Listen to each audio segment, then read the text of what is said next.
and tell jokes, and you help each other out. I mean, you know, Frank Welker is famous for this. They'll call him up and say, you got a job doing such and such. He goes, I'm not really that good at that.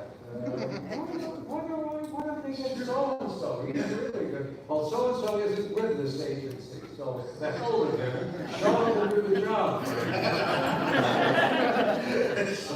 Speaking of people showing up, yes, we have Bumper Robinson.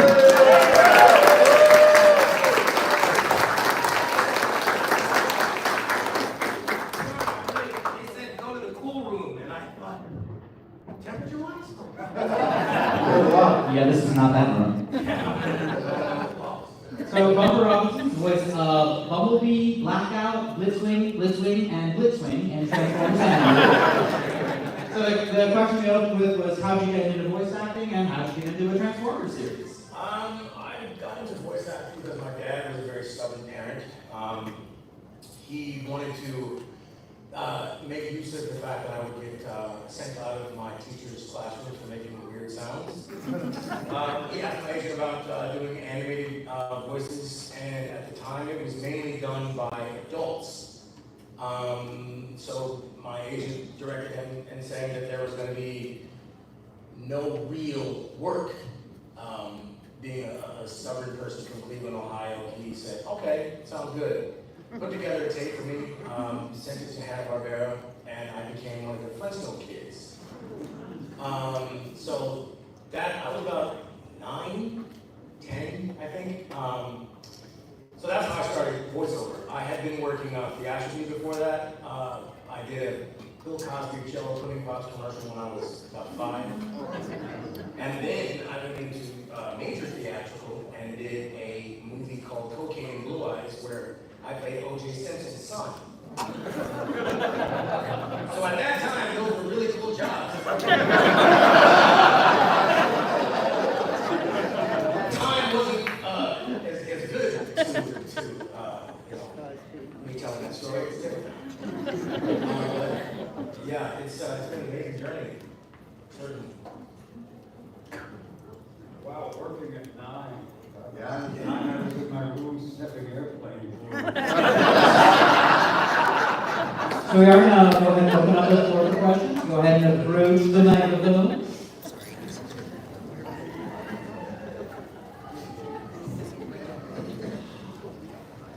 Okay, so my question is, do you guys have other characters you remember auditioning for, whether it was Transformers or any other shows that distinctly you remember that you really wanted to be a part of, didn't book, but, you know, the ones that you really were sure you would have booked in general? Because I'm always curious about who auditions for why, because sometimes I'm just curious.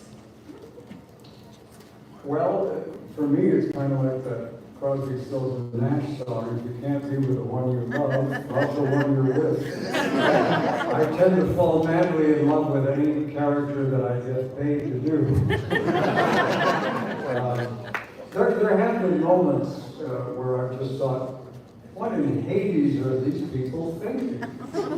I was brilliant. This guy could barely get a sentence out. Why the hell is he the lead in this show? And then the third guy from the left. But that's, you know, the wheel turns, and next time around you'll be the lead, and you'll be reading that incidental part. It's just the way it works. That was what I would have liked to do. Simpsons still going strong. Can you imagine? Like, how many years now? Like almost 30 years? Closer to 40. Is it closer to 40? Yeah. It's just like, wow. That would just be, that's what they want. That's what people don't realize. When I was doing my thing in the early 80s, conventional wisdom was that none of these shows would last more than 3 years. The audience would outgrow them, the ratings would go down, and that would be the end. And the big record breaker at the time was the Smurfs. They got, I think, 7 seasons. That was unheard of. But, you know, if you said, oh, one of these days there'll be an animated show that runs for 30, 40 years, they said, you belong in a padded cell. Well, you'd also be doing voices.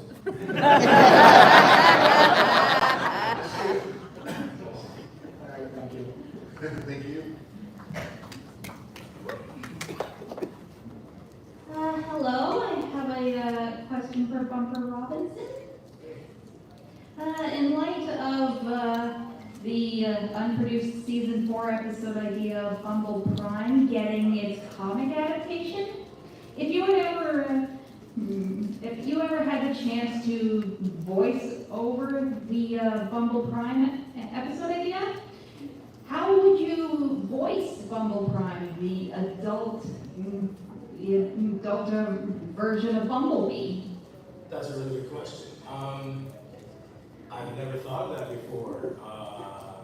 Maybe a little. I'm not stumped often. That's interesting. No, that's a cool question.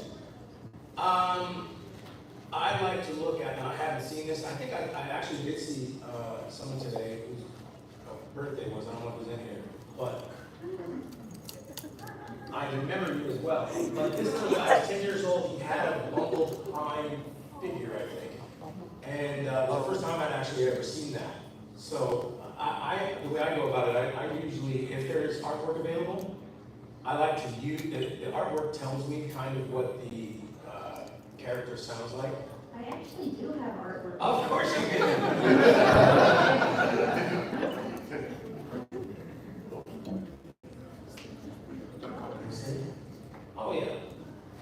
Oh yeah. So it's a little darker around the face, eyes are a little bit more serious. Right, I remember. So maybe I would go a little down from here, make him a little bit more mature. And there, sound like maybe he's old enough to drive other people. Somewhere around there, maybe he has a little bit more of a temper. Those are giant jets in the back. Something like that.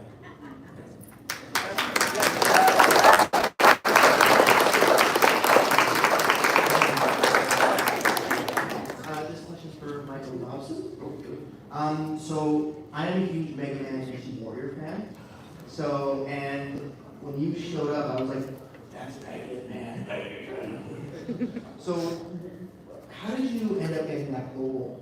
Or did you go in for Mega Man, or? Yeah, auditioned for it. Yeah. It's the same, like what Bumper was just saying, the visual cues, like, it helps so much, because you can see where this character carries his energy, you know what I mean? Whether it's just be a dynamic character, or it's going to be more lethargic, or whatever, you know, all those things play into it. But definitely having the visuals, at Ocean Studios where we auditioned for it, they were always great that way. When you come into the studio, all those are up on the wall, so you can equate yourself. A lot of times, like, now it's so locked up tight. Like, now, even a lot of times when you go to audition in the studios, the stuff is specifically for your character. They want to throw you off, because everything's non-disclosure now, you know what I mean? So a lot of that information, it's kind of frustrating as an actor because you want to see it all, but a lot of times they don't want to show their card because you're just auditioning, so you may not necessarily be on the project. So they have like all these red herrings that they're leaving for you. But back then, I mean, NDA still played into it, but we were fortunate enough to have like the actual artwork from the show, and that helps, like to be able to see all those things, like their facial expressions and all those things, all those visual cues, give you an idea of their personality and whether, like I was saying, like their energy sits and all those things, whether they're youthful, whether they're more like wizened and older and all those things. So that's basically, I call them drivers. Like you kind of pick all your drivers, and then it's weird because it's never about the voice, even though it's like voice acting. I always find like you select all those different drivers, and then it's kind of like it creates itself, and the voice just kind of comes out of you. But if you just take all those elements, and then that person just starts to come alive, and then you start to find those little idiosyncrasies with them and stuff that, you know, kind of like signature sounds, if you will, that are going to separate that character from the rest of the characters that you can audition for. Were there any other characters that you auditioned for at the time? Oh, I probably auditioned for all. If you can stand there all day, you know, auditioning, you want it, right? Because you want to be on the show and you want to be big. But normally when you go in, they usually, I mean, it could be like maybe 15 to 20 some odd characters, and they'll say pick 3, right? Because they want to move everybody through. So naturally, everybody immediately asks the question, well, which ones are the principal characters and which ones are the secondary characters? You want to do that. And then when you find out there's only 5 like principal characters, then everybody wants to take that. And then you got people coming out and like, guys, please mix it up. I know you want the principal, but you know, so far we don't have enough reads for all these other characters. He's like, I want to be in every episode. I don't want to be in every episode. Yeah, so basically, yeah, that was the whole approach to that. But yeah, like any other audition, really. Yeah. Well, thank you so much. No, big question. Thank you.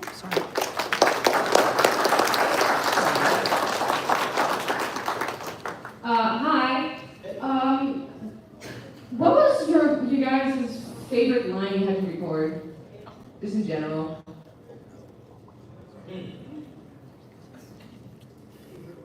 Well, I didn't realize it at the time, but when we were doing the Transformers movie in '86, I had a line.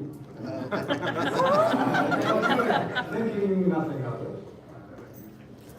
And then we went to the premiere in Westwood. And when my character said that line, the entire theater went nuts. Screaming, yelling, jumping up and down. You didn't hear any of the soundtrack for the next 2 minutes. Down. And I sat in my seat and I thought, maybe on to something. Now, some of you may know the line. I don't know why, it was just perhaps the moment in the film, somehow it resonated. It was Springer who declared, I got better things to do. When I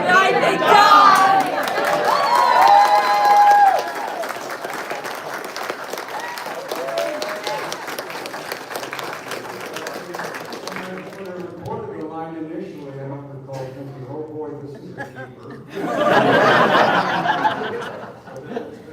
It's been very, very good for me. Wow, this is a tough one. Because I mean, the first time, like being on Transformers, I get to say transform. That's the moment you kind of like stop for a second, right? You go, I actually get to say this. That's cool. Yeah. I remember that. Not for me. Like when I saw the script, I actually paused and stopped for a minute and went, okay, we're really good at saying this. Yeah, I do this justice. Yeah, that was cool. That was really cool to see. Transform!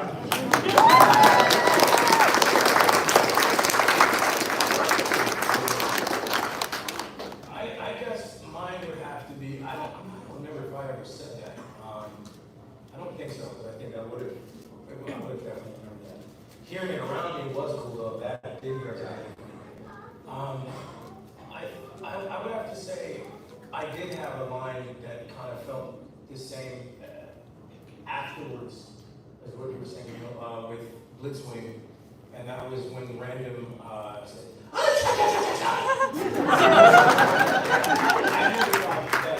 I mean, I couldn't believe I was reading in the script. But it kind of stuck with him. I didn't know where they were going with that character, so afterwards, looking back, oh yeah. Okay, thank you. Thank you.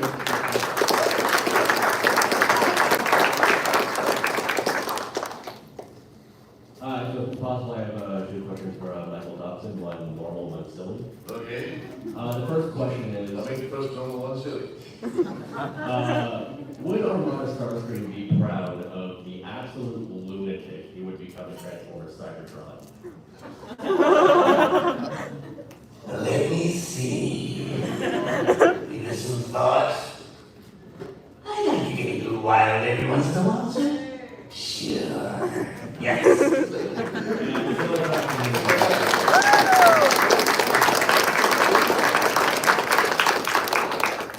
Sorry, my other question was, what is Armada Starscream's favorite Linkin Park song?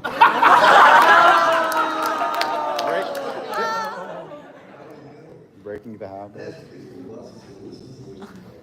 Breaking the habit. I'm gonna.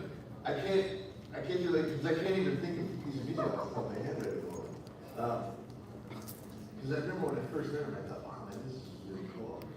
And then none of the titles you told me to, I'm totally liking them. I'm so sorry that I played them now. Breaking the I'm habit. sorry, my friend. Wait. I feel like I lost my spot for a moment. Thank you. I love you too, my friend.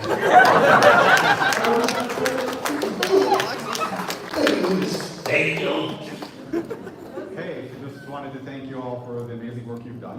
This is a question for all of you. So, if any two characters you voiced across any media, and you just wanted to see them fight it out, which two characters would it be?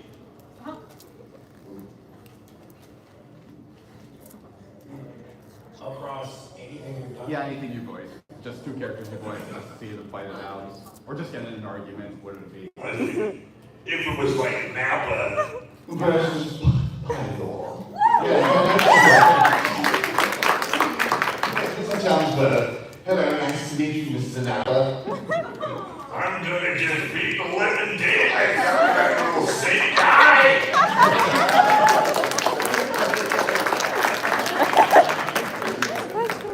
That's an interesting For me, I guess, because I love Bumblebee and he sounds so sweet that I never really imagined him fighting, but then he did. Him and I'm also the voice of the Oxygen Network, so it'd probably be him saying, "Hey, tonight we have to go and destroy the Decepticons." Only an Oxygen true crime.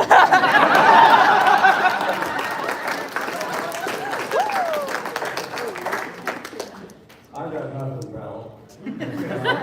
Somebody's gonna have to write it.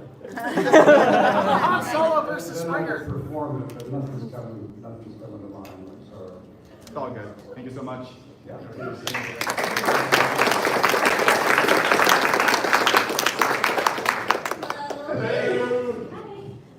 Question for all of you, actually.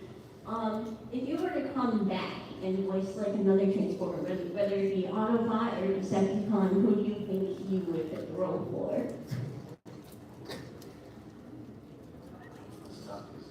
Well, I think, like Michael was mentioning earlier, we want all the roles. So somebody would have to tell us the ones we weren't playing. But I don't know, I really loved playing Bumblebee.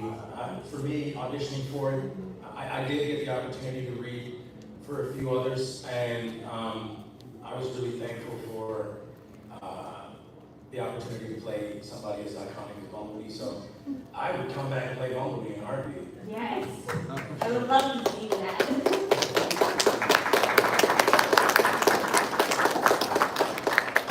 I gotta agree 100% with Bumper. I'm sorry, but it's so true. The mentality is you want to play them all, but you feel so blessed to get the ones that you do, get cast as, and then you become attached to those characters. So you always feel like you're kind of betraying that character by saying you want to play that you would rather have somebody else. Because as Starscream, just taking that story arc that we did in the trilogy, I got so attached to him. I was really disappointed with the last episode. And we also have Starscream went out too, so it was like, did you come back? It's like, I know he really died. I know. Yeah, but Starscream, he's very too dear to my heart, so we'll switch now, yeah. I just want to play a character that's in a lot of episodes.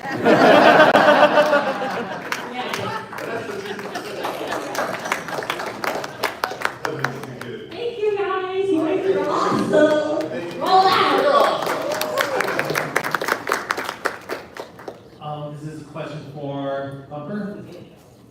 How much fun was it playing Blitzwing, especially when he's crazy? Crazy face Blitzwing. A lot of fun. I loved playing him.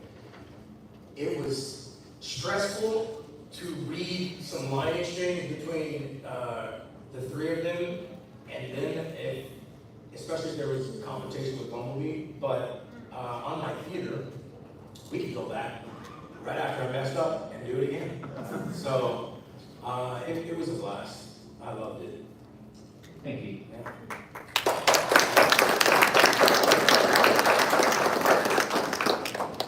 So my question is for Michael Dobson.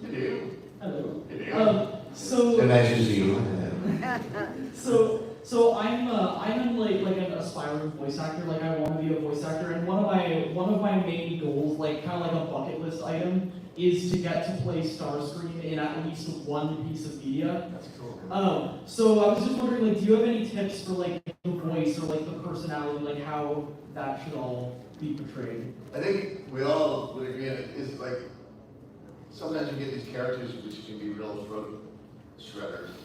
And you gotta play around with it and find that sweet spot. And that's really getting familiar with how all this works. Yeah. So producing sounds and then finding that sweet spot where for example, when I played Sergeant Savage, he spoke like this the whole time. And then first time I did that, I was like, oh man, like I don't know how long I can keep that up. And that's one of the things that you can always remember. It's like, it's one thing to be able to do a voice for like 3 or 4 seconds.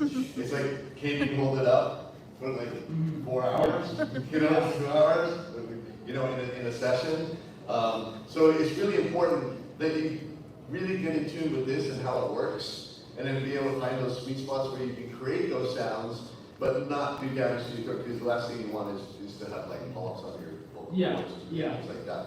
So all kinds of like voice training, voice exercises, all those kinds of things are really advantageous for anybody wanting to get into the business and learning how to, because this is your instrument then. So the more notes you can learn to play with this, and then be able to develop the characters using those notes.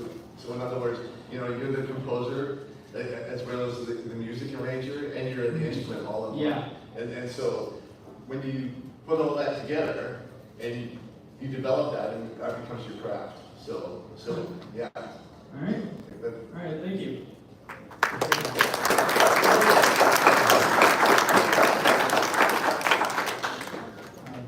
First of all, thank you to all of you guys for coming. This has been really great and entertaining so far, so thank you for being here. I have a 2-part question for Neil Ross. You played 2 of the most iconic characters from Transformers and G.I. Joe in Springer and Shipwreck. How do you compare and contrast the 2 characters' overall personality-wise? Which one do you like to play more? And the second question is, can you please tell us some stories about Chris Latta, Don Messick, Scatman Brothers, some of the G1 voice actors who passed away? What were they like behind the scenes? Okay. First part of the question, I loved Shipwreck, because if you think about it, in G.I. Joe, the good guys in Dallas were really, really good, and the bad guys in Dallas were really, really bad. And then you had Shipwreck, who was somewhere in the middle. He wanted to do the right thing, but he wanted to do it his way. He was, as they like to say in the military, a little bit insubordinate.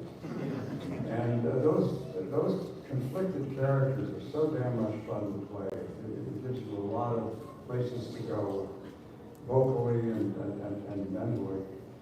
Springer was a little more one note, but I loved it because it was, unlike some of the other characters I did in Transformers, it was not a throat ripper. I could do this all day long, and yeah. So what was the second part of the question? I'm sorry, I'm old. There are a few G1 voice actors who passed away. Oh yeah, you want to hear it? Yeah. Well, Chris Latta was one of the hardest working performers that I ever got to be around. In fact, I used to sneak into the control room and sit behind Wally on the couch and just watch him work with Chris and vice versa.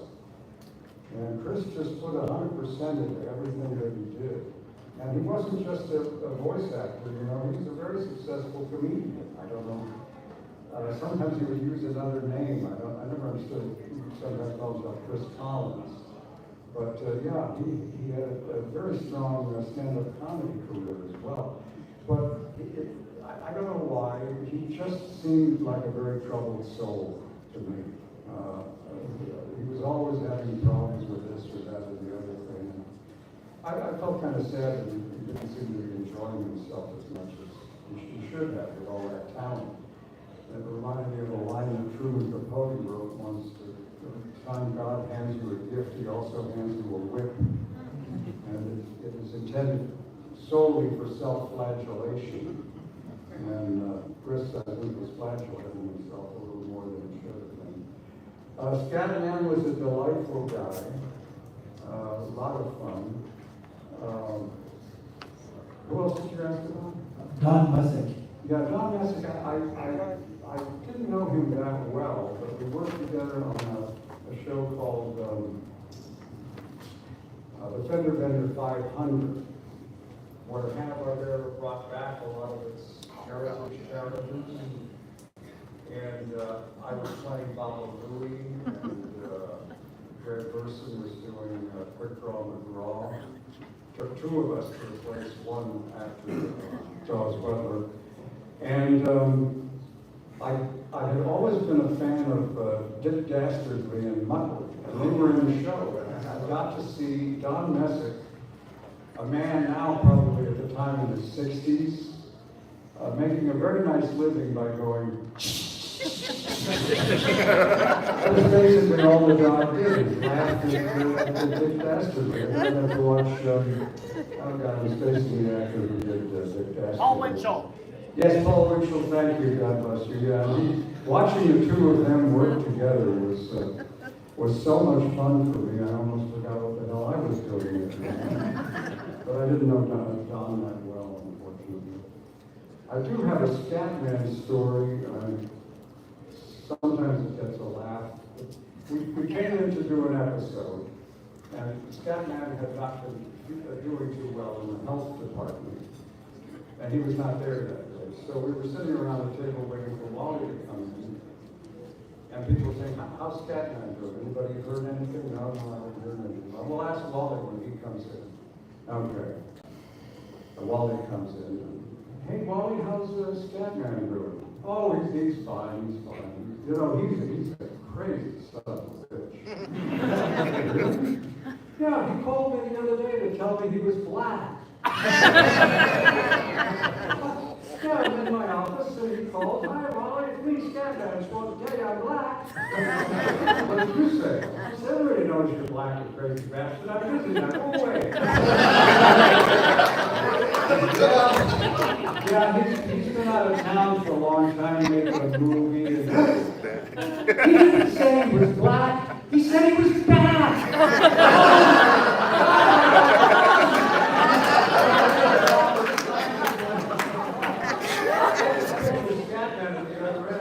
Hello, Wally. Just called to tell you I'm back. Everybody knows you're black.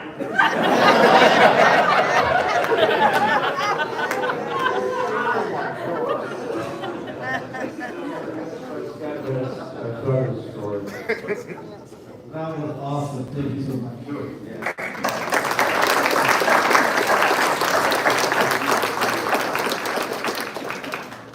Good afternoon, gentlemen. Good. Sorry for missing the first half of the panel, so hope I'm not joining the group now.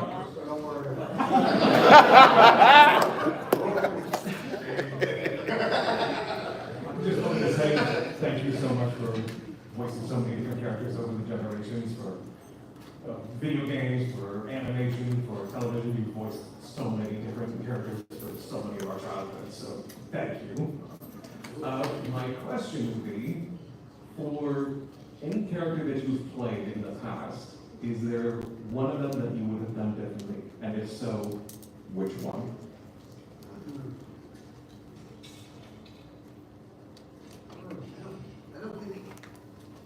You know, you give it your best shot, and I don't recall ever thinking, oh my God, but now, well, I do, there was, this is not exactly the scenario that you're going for, but on one occasion, I was reading for a part, and one of the guys who worked with the production company we were working with had a very distinctive speech pattern. And to crack the guys up in the control room, I read the audition imitating his voice, thinking they would think that was hilarious. Well, not only did they not think it was hilarious, they gave me the part. And then I was stuck with this embarrassing, ridiculous voice for 65 episodes. Wait, was it Pidge? No, it was not Pidge. No, nobody will remember. It was Dwayne the Pig in Kissy Bird. Anybody remember Kissy Bird? Sure do. Are you kidding me? Love that show.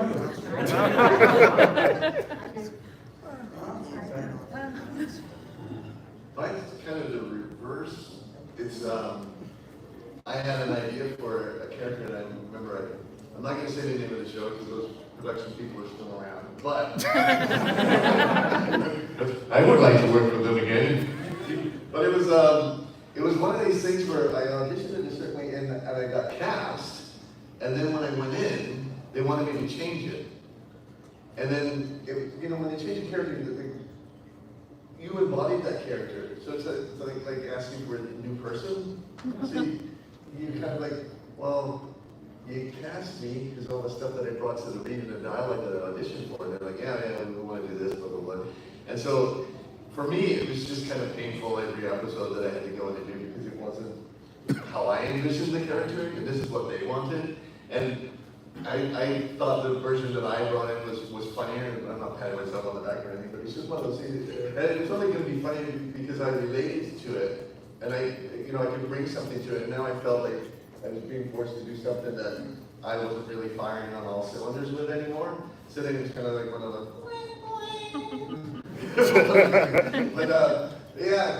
But otherwise, no, I don't ever look at something and think, oh man, I wish I could have done it. And it's just because I think that's at that particular time in that incarnation, that's the way that character was meant to be. And you gotta think, because you're also interacting with everybody else, right? And so it's got to fire with everybody else as well, interact with those other characters as well. So I think if there's ever a scenario where a character's not firing on all cylinders with all the rest of the cast, I think that's where you should like.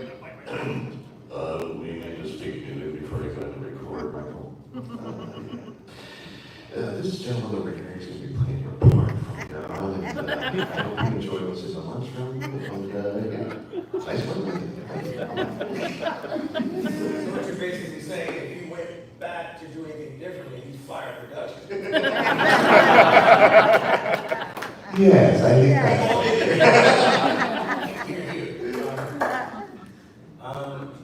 I agree with you 100%. I think I've had plenty of auditions where I wish I could go back and redo. Yeah.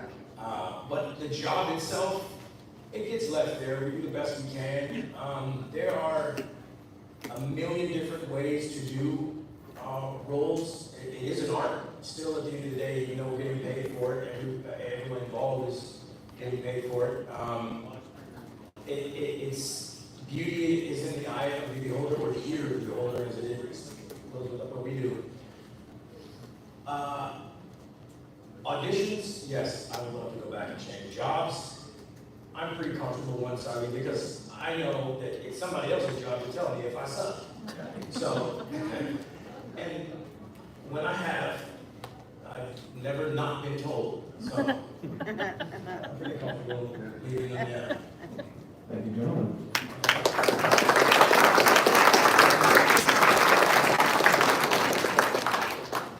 Hello. I'm not sure how many of you have kept up with the continuity recently, but not counting the series that you were in or the characters you played, what would you say would be your favorite interpretation of the characters you played, and what is your favorite character when you have it played? I think I understand your question. Can you? I'm sorry. We were hydrating. Yeah. Not counting the series that you're in, what would you say would be your favorites in the continuity? Not counting the series that we're in. You mean like ones that we auditioned for, or? Like officially. So the ones that we did play. Yeah. Yeah. If I think I understand it, I would definitely say it's hard for me to separate because I like the jobs for different reasons. I had the wonderful opportunity to play a character in the show The Owl House named Principal Bump.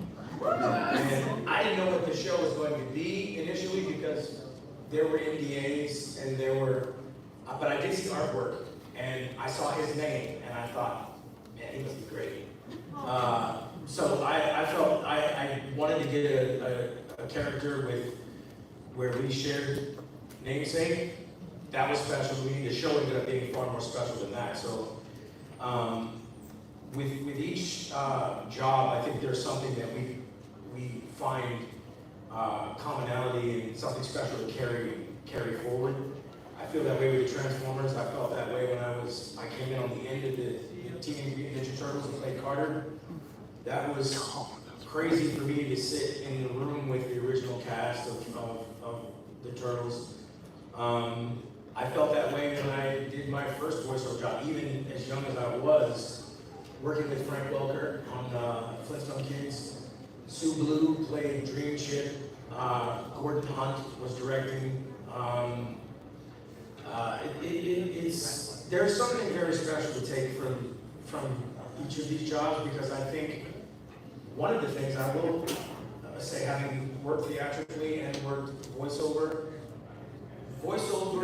actors are very underrated because they're extremely versatile. We have to keep up with a lot of current events, a lot of people's sounds, a lot of genres. So there's definitely something to carry from each. This is long-winded because I haven't even answered your question. That wasn't exactly the question, that was a great answer, by the way. It was really interesting hearing about your experiences in voice acting. Thank you. So what I probably should have elaborated on was, like, in Transformers specifically, the franchise as a whole, not counting the series that you were in, what were your favorite like stories? I'm not sure.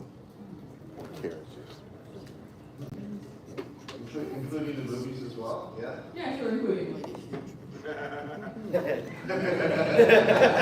just stepped into a different territory, didn't I? All of a sudden, he was picked up and going, and internally I'm going, stay away, Dobson, back away, back away. Wow. It's tough, man. The movies tend to be all a completely different genre altogether. So you can't even really kind of put them in the same wheelhouse. So I'm not even gonna go there. With the animated stuff, I gotta say, and it's not because he's here, but my wife and I went and saw Transformers 1. Yeah. And we were blown away by how Heck yeah! this guy did an amazing job. It's just phenomenal. And yeah, it's just. In Transformers 1, I was in that. Wait. No. Yeah. Transformers 1? No. Which one were you? I was in Transformers animated. Okay, sorry about that. No, I want to be. You want to turn? Is it too late? Did you talk about that? About you being in the movie? Yeah. In Transformers 1? Yeah. We can talk about that. So Wait, that this was is where this is the where. latest one, right? The latest. Yeah. Yeah. I wasn't in it, but I wish I was. Thanks. But anyway, I like Transformers 1. Did you see the movie? I didn't. Now I'm in trouble. Look what I did. Wow. I would have seen it if I was in it. Wow, we all started with graduated, and then we just kind of went down from there. I got this, and it's all I have is the peace out ring. I'm sorry. Thank you. It's hot. If it's anything like the old versions, I can go with this and snow. I would have Transformers animated. Yeah. I played Bumblebee in Transformers. Yeah! We got it. We're really not answering your question. I apologize. I just completely derailed. I just think back to thinking, well, hey, this is going on. I'm doing all right. And then all of a sudden, and then Neil came up with a killer story, and then it was just, yeah, you couldn't top that. The wheels came off the bus for me. I'm afraid I still don't understand. Thank you so much for your time.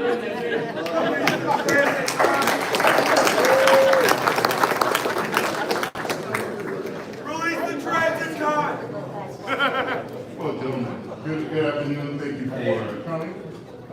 First, I want to say that each of you see a span of generations of different fans that goes from 1985 and 84 all the way to present.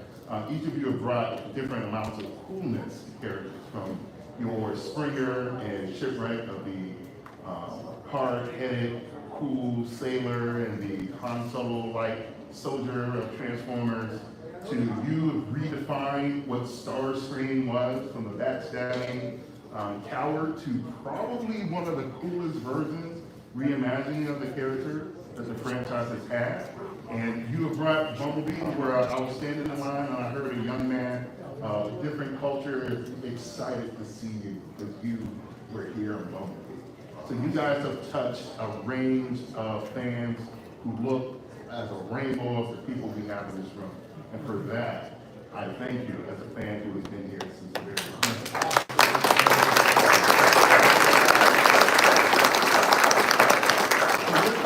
My question would be something simple.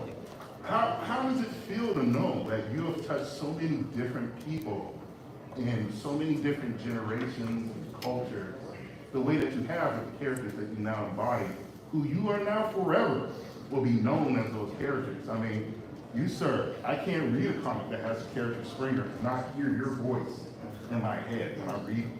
I'm quite sure that has now been affected with the characters that you've embodied with a lot of the many other things that we have here in this room. How's that responsibility now to know that you are that incarnation of those particular characters now in the minds of many people that you see? Well, I don't know about you guys, I didn't even realize the impact it had until I started coming to these kind of events. And then people come up to the table and tell you stories that sometimes bring you close to tears. They talk about barren childhoods with not enough to eat and absolutely no moral instruction whatsoever. You can just imagine what it must have been like. And they said they would say the only thing we had was your show. The only morality I learned was watching G.I. Joe as public service announcements. How do you know what knowing is half the battle?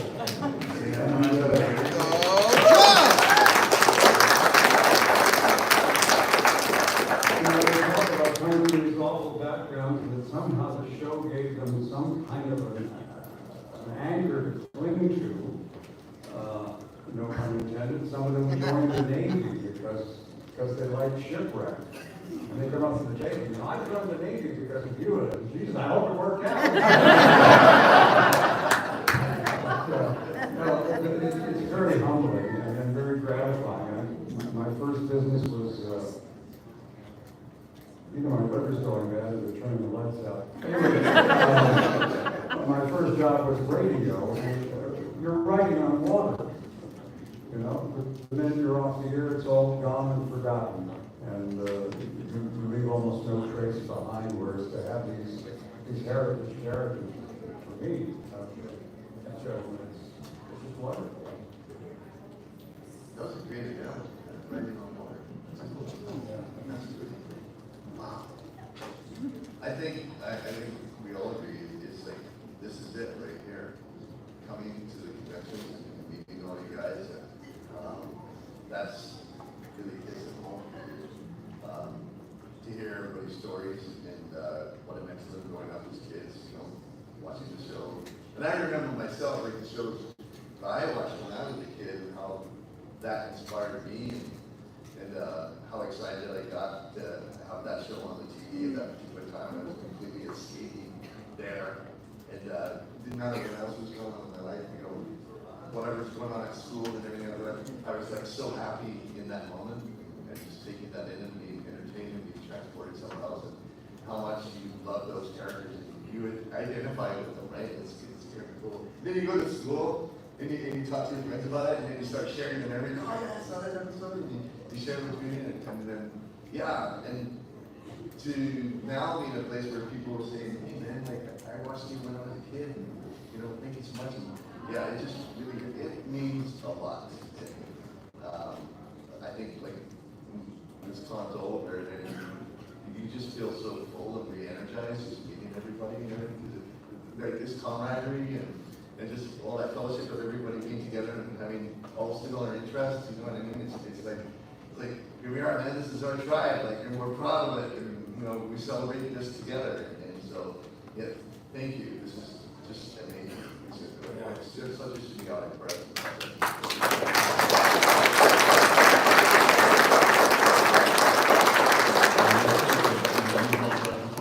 Thank you for adding to our catalog robots, such as Jazz and Molasses.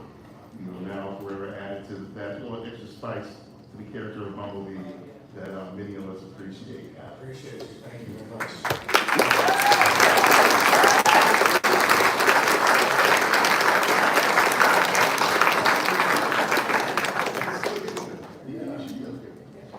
And thank you all for being here today. That's all the time we have for this panel now. Thank you, everybody, for the amazing questions. Thank you, guys.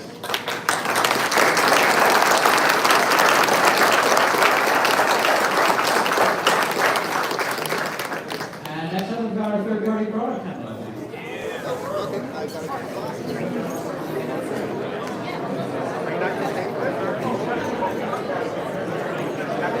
Hold on one second, I just need to get my glasses. They're in my bag.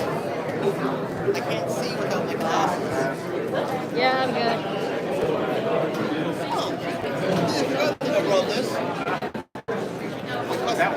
custom Game Boy Advance. Okay. That's why I didn't recognize it. Yeah, I installed high resolution IPS screen, what that means. And just replaced the buttons and stuff, and it came out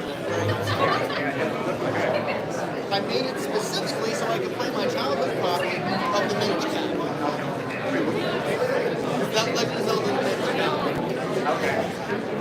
Just so I could play it. My parents wanted me to sell the ones that I made, and I'm like, somebody on it. Like, Yeah. Say, I am punishing Game Boy Advance, just so I can get them cheaply on sale and buying it. Yeah. I can just. I've been going back to retro consoles. Don't be looking for any of the mobile games. Yeah. Or unless they're on, unless you can reach out. They're really cool. I mean, unfortunately, I never got it. Hot Rod 84. So, I like that. a lot of money. But yeah, you can take your own version. But yeah, no, I have a Conference Game Boy Color, and I have an orange Game Boy Advance Communication and it's shampoo like crazy, so I'm gonna tear it down, put it on a laminated IPS screen and Oh, you guys are going to hardware. Yeah, there's soldering. Yeah, but it's a lot of fun. If you get into that hobby, it's so much fun. It's so satisfying. But this kids now are so, I don't want to say cheap, but relatively cheap. You get a Game Boy Advance like a dud one for like $8. Only use what I'm buying for Mario. $8, how to ship you for another $30. And then you can buy just one Super shell and for like $100. And boom, under $200 you have a really nice base away from it. It's like under $200 in your phone state. So not even $100,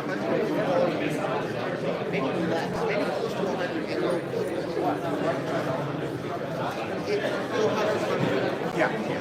And it's so satisfying to install and holding your hands. It's like what Stanley used to say. Sure, foods look good on a computer. He was talking about comics. Okay. He was talking about comic books. Yeah. It's the same with Game Boy. I'd rather have them in my hands, carrying them around on original hardware, than just playing on a computer. Yeah, it's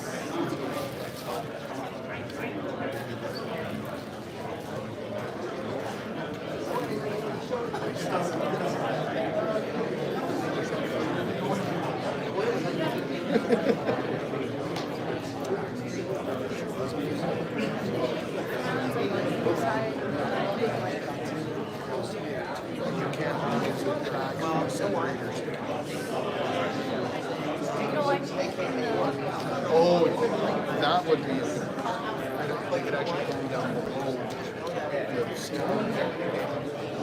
One on each side.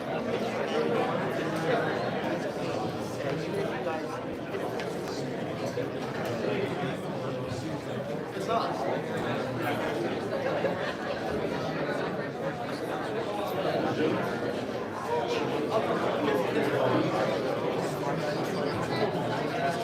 All right, how is everyone doing? I'm assuming we all bought something so far this weekend. I'm assuming many of us maybe bought something maybe third party. So, and we might buy some again in the near future. So we have TFCon's very own Matt Minnelli here who's going to take us through the third party product preview panel.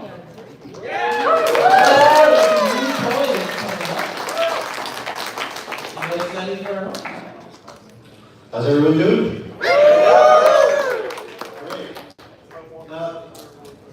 Oh yeah, believe me, got some good stuff here today, guys. I hope everyone's strapped in and has a pair of spare change to trousers. Okay, just to let everyone know beforehand, I'm not Matt McNally, I meet everyone. I'm actually a volunteer staff member with TFCon. We have no affiliation to any particular third party. This is all just doing it for the fandom. We're all here for the community. So, without further ado, it begins. Give that one, buddy. Yes. Mechanical Skull Studio, right. So, let's start off with a bang. So, just when you think that these aren't cool enough, so the little guys get little guys. So, it's adorable. It's absolutely adorable. And they're the microphones. I'm also full. Wow. Dynamic is the best way to describe this line. Is just absolutely amazing. Again, they are absolutely adorable. Are these legend scale? Yeah, these are, so just for the people who aren't familiar with these are already legend scale. They've already released their style screen. If you get a chance, it's a phenomenal figure. So yeah, these guys, these little mini guns are going to be done. I'm too afraid to lose them. So some really nice dynamic posing. So, they are not stopping. We're just going at high speed on this one. So this is going to be their equivalent to the Demolisher. Comes with 2 mini guns. And also, going in a very different direction. So this guy just looks amazing. I think it's too very dynamic. Again, anything in our Skull Studio, they're just insane with the poser. You need a crutch.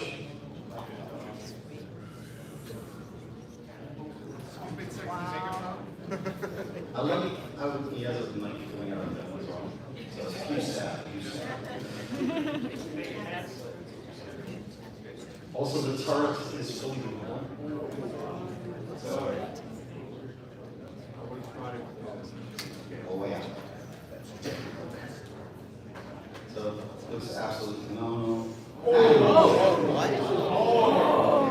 So, oh yeah. Is he going to be purple or green?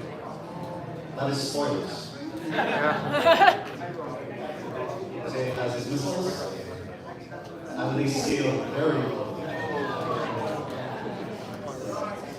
They're very stylized and they're absolutely just on a very, very high level.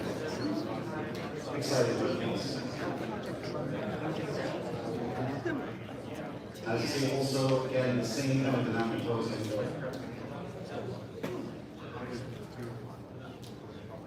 So, robot size. Yeah. Hello. Oh. Whoa. Collective ball. Not a ball.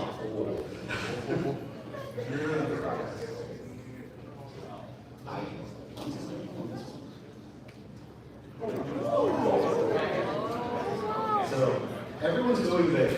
Everyone is going big this year. Wow. So the fact they got the same is absolutely amazing. Also,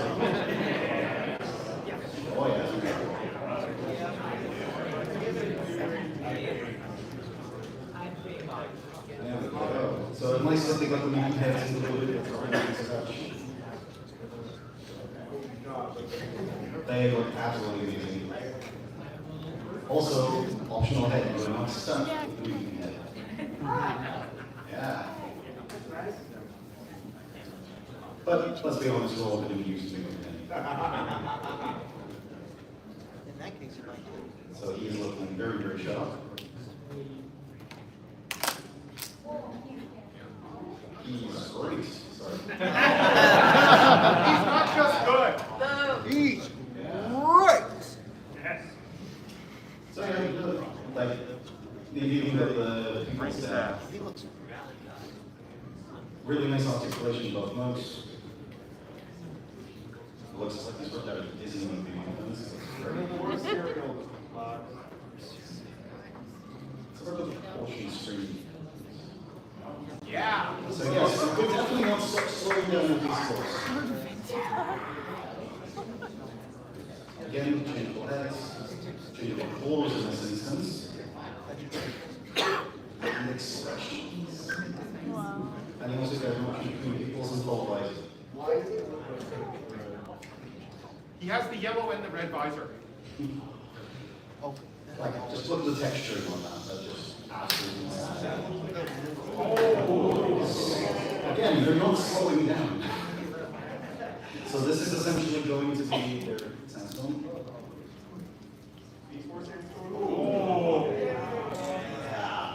So this is going to be a little insane. This is going to be a little insane. I mean, like, how much do you do already?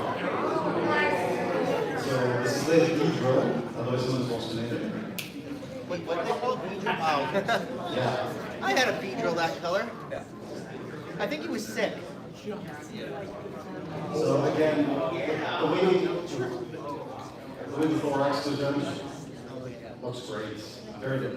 Dynamic. Got the tarantulas, known as black beetle. Again, looking absolutely great, changeable heads. They're really doing a really good job with these sizes for them. Oh! Yes. Yes, he's got this one. He's got the antenna. Oh, absolutely great. Even just look at the finish.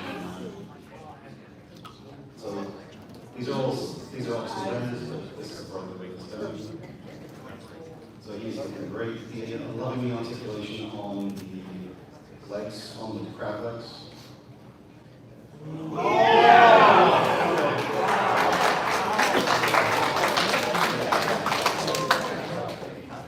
So Robot Toys has not been a part of this constraint of transmitters. It is pretty, it looks so clean. So for those who are fans of depth charges, I'm really sorry. Depth charge will go. Yeah. Then going into then pretty much with the name beside you. Where's your name? Ultraman. Depth charger. What's the scale? So, What's the scale of depth charge? he is around here somewhere, by the way. No, now. So Gigastorm, for those who are fans of Gigastorm second. So this is to turn Triptychon from Titan's Return or from the New Age of the Primes into Gigastorm. There is a sample of this at the Chosen Prime booth with the other prototypes for this year. I saw it last night at the after party. It's a very, very nice piece. It's a very, very nice piece. Also, for those who are fans of Legend, they do have some very nice upgrade kits for both the AEW version and the retail version, because I believe the AEW version was the Amazon exclusive in a 2-pack. Joy. Oh yeah. So it's coming out, the flags are nice, and like, no offense to the detailing, it just adds a lot. These go very well paired with the Toy Hacks kits. So Toy Hacks, rubber labels, they also do sets to do the treads. The ones in the, these are also on display at the moment. Those ones do have the Toy Hack stickers on them as well.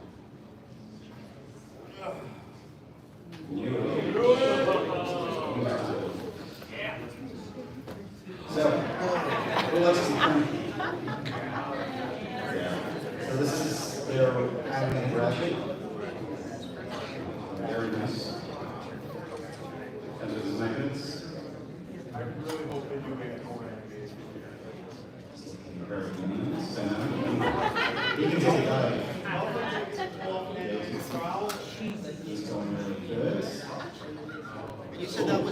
class? No, this is New Age. Oh, okay. What's that? So, this hits me and dear to my heart. I'm a massive fan of the UYGLZ stuff. So this is the... So again, same old as Ratchet, but with different heads, different weapons. It's very, very nice.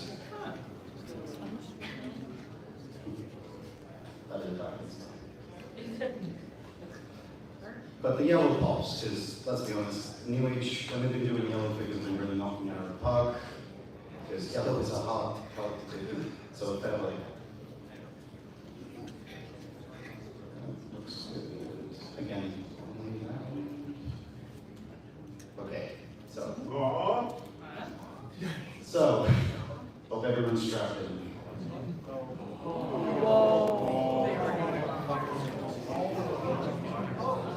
So, yeah, go big or go home, right? So, he just works in closing and retail. So, this is going to be the Typhoon. They're dynamo combined. So, oh, this one's going to be fun.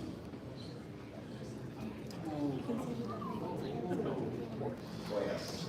So, the range of motion that you normally stereotypically expect of a American image figure, also in a range of weapons as well. So, where you can see the classic, well, I say classic, the new style stereotypical Grimlock sword and now this hammer.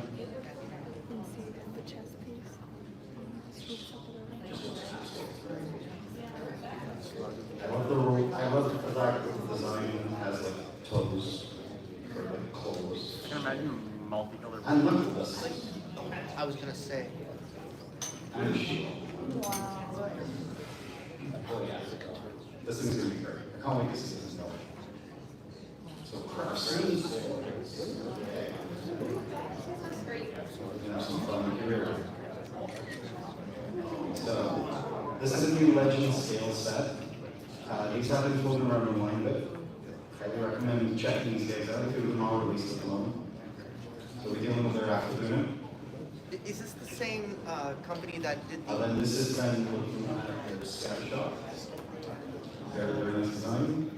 Scattershot is a very hard alt mode to pull off, and they seem to be doing it flawlessly, so massive kudos. And then our final combined.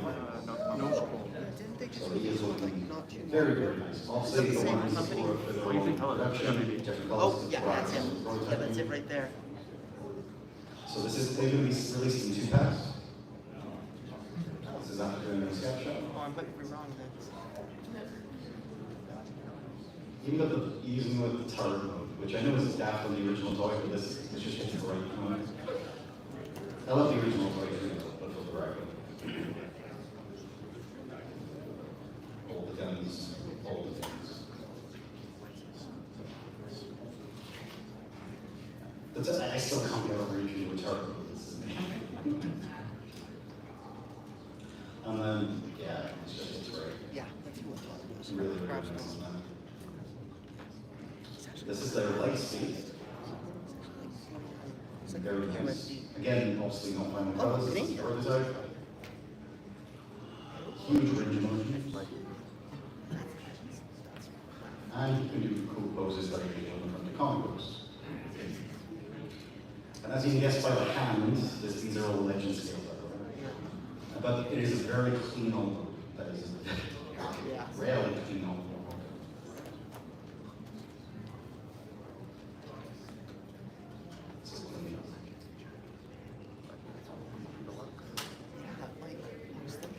And now the shirt. Yeah, I'm really excited for the set. I don't know if anyone else is, but they are. Do you have their nose cone yet? So, they do have other things in the works. Oh, is that a swing? Is that Grimlock? Dinosaur? This is a Grimlock. Oh. Yeah! If you like detail cannons and everything else. Oh. So It's going to be a combine. And you know you're in trouble when you have teeth on a robot and you've got to search for a chest. Right. So this is from a new company called Hammer Toys. Is this or as playing a clip of you want me to put the hammer down? So.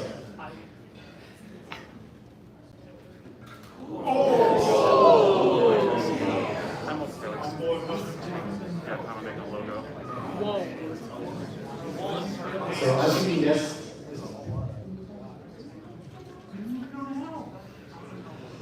patience, everyone is a virtue. Please remember this. Buy yourself a 3D printer. It will teach you patience. So as you can see, this is a Cybertron Prime or Galaxy Convoy for the people who prefer Galaxy Force.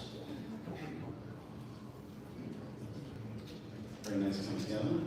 So all of their previous Bumblebee Prime releases. So that is a code cat. So yeah, this is going to be, I would say, a bit bigger than Hyper Star Convoy. It's probably a bit bigger than that. But even with the scaling, detailing is done very, very nice. Very, very clean. And not just with the ankle tilts. If you look at the ankle, look how it actually goes in. So it actually stays up on the heel so you have a better silhouette. Very, very nice full out. Oh yeah. Too bad Gary chopped. That is it.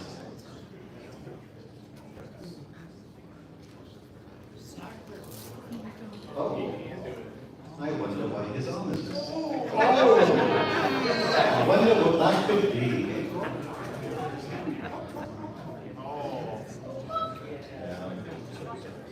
So, hey, we're just gonna tease. So this is Toy Buddy. Hey, buddy. Oh yes. So this is impressive. Like flat out, this is just absolutely impressive because this goes from. I just want you to reiterate that to that. Where did the kibble go? So the type of sorcery involved in engineering is insane.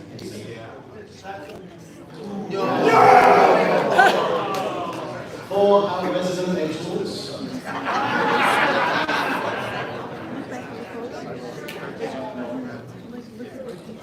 Dream Star Toys.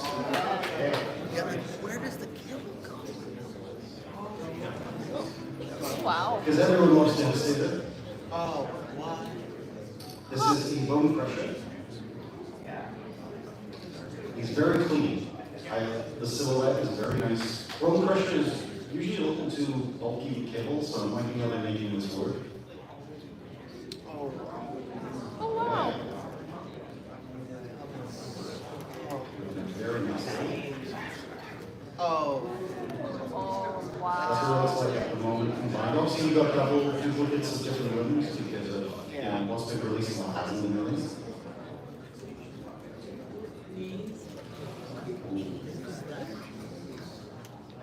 So this is pretty much the next semester. Again, I like the athletic look that they have. Yeah, very, I don't know, Cybertron? Energon? Again, the soul stream involved. Oh. Very, very nice. Yeah. $350. Yeah, that's a shame. That's a very nice shame.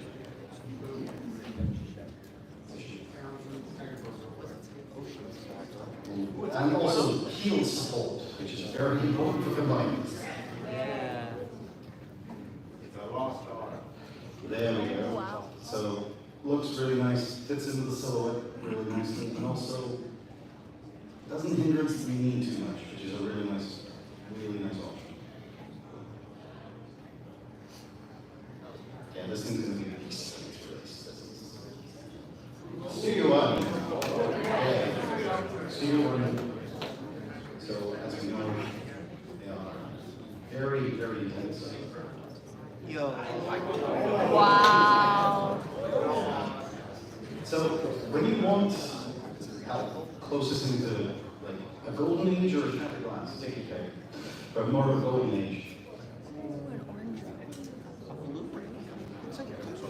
So this is reusing the Carmen's mold, but the colors are really pop. Very, very, very, very nice. He's got room. The Space Bridge added on feature that was very nice.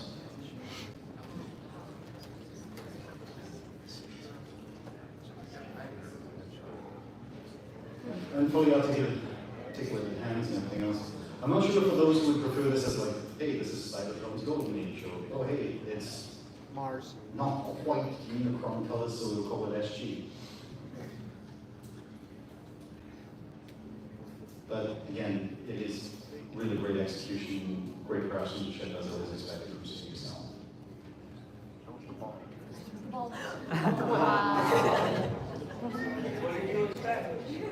I think we need to call Oakland. Yeah. We found one of his balls. Some different effects on the lead. So, we want to talk about big boys. So this is also then going for the broadside. Very clean, very nice. Silhouette, everything seems very contained. Also very posable considering its proportions, which is usually black and on broadside.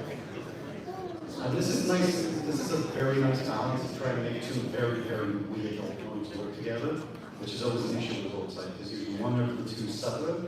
This seems to be getting a really nice happy medium, which is very rare. It actually looks like a jet. Oh, it's a thick jet.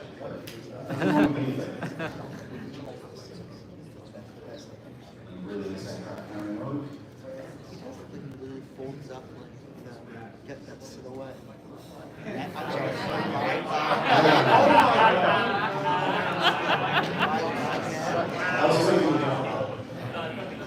If you're dyslexic like me, it confuses you for 5 minutes.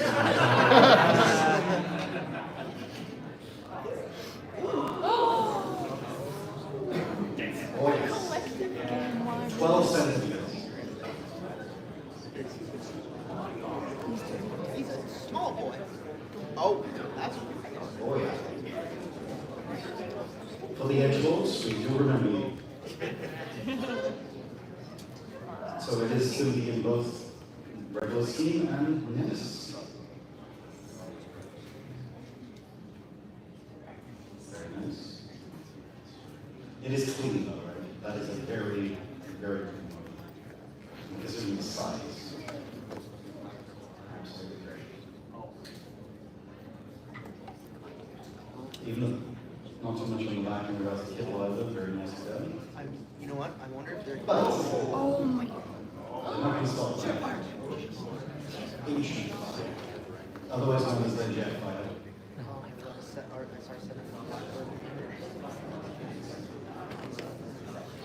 Now obviously this is a prototype. Things are going to be a lot cleaner on the front of these. So these photos are very kindly taken by Man Motion Birth. Don't look up.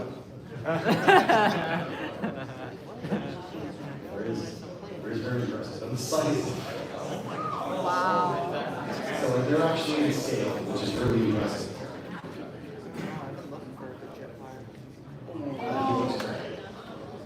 Now again, obviously this is a prototype, he's not colored or painted in any way. Honestly, I don't even think they do color and stuff. This is the original color. I mean, that looks like Yeah, he looks really good by himself with the color. Yeah. Yeah. So yeah, don't decide different, but it's pretty accurate. Both of the ones. So. Yeah, you can't forget that part of it. I will be honest, this is probably the most impressive scale jet mode I've seen for Revenge of the Fallen Prime. Yeah, that just works. And he's useful for all your face ripping off needs.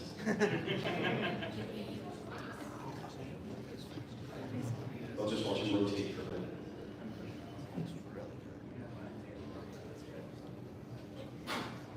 All right. Again, he has a slightly different head for when he's combined. He has different bends when he takes the pumps. Just remembering weird details from the movies, that's what we're all here, right? So again, this is just scale, even though this is like how the core figure itself is 12 centimeters, this is insane. Like obviously this is much bigger combined, but very, very nice. Very clean.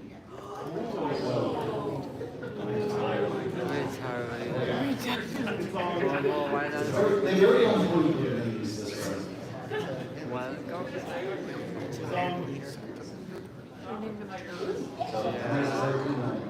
Wow. Seems to be very consistent for these guys. It is very nice. Again, the type of sorcery coming out of this MP range is phenomenal. And he has the point.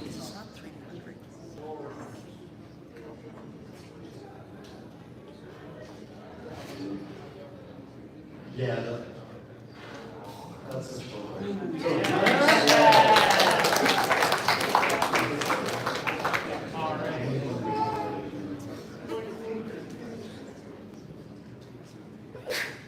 Okay, magic square.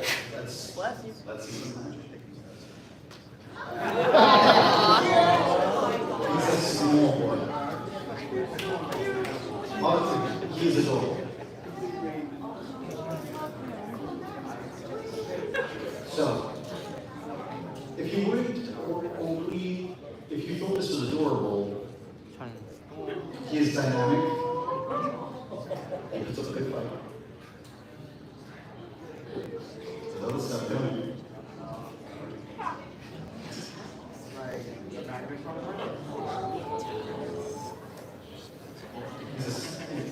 He keeps getting cuter the more it transforms. I mean cuter. It's so adorable, it shouldn't be, but it is so adorable. I mean, just look at the grump. Okay. He doesn't have time for that.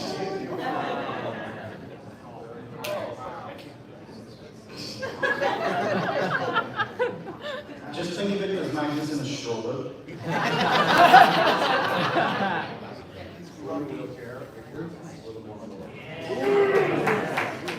So this is the vortex.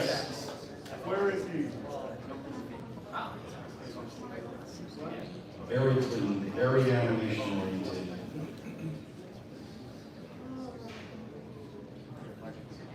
Now this is in there, this is MP scale. Oh. I know.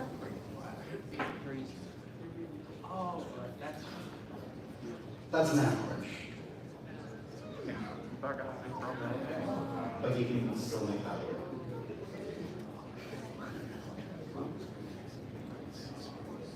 And it's always good seeing a set of combaticons that are all different heights. Making sure that that's accurate. Let's be honest, they look like they've been worked there. You know what else looks like it's been working on that? I need to find where they get these smoke effects from because they're just great. And on top of that, But again, I'll wait for them to finish the set. This looks great. I'm guessing the legs will come. Here we go. I'm joking, this is great. This is great. I just love the logo makes me laugh. Oh! So for people who like small, we have an adorable set of combaticons.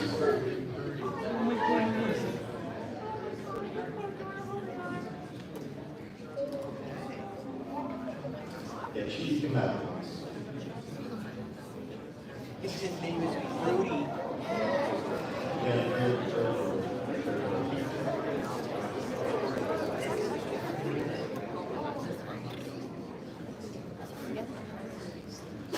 No, one of them is black. Sorry, the the briefest kibble use in this film. Kirby mode. Kirby mode. He wants toppings. So yeah, they are fully armed to the teeth as well. So even though they're tiny, they pack punches. I also like how the thrusters So they will work very well with your credit cards if you do have that set up.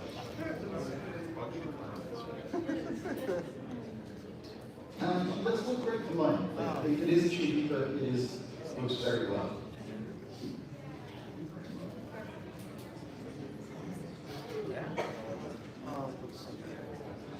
Again, full range of posing, considering the full proportions, which can be a little weird when you get cheese stuff like this, but full range. And optional animation or stylized dresses. The cuteness is the soft side. Oh yeah. So tiny dinos for people who like tiny dinos.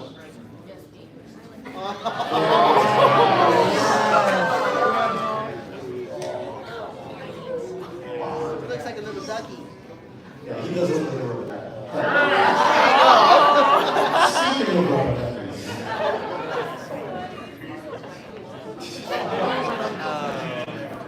the most essential accessory. So, yeah, again, they're going into these tools for this set. Oh. Yeah.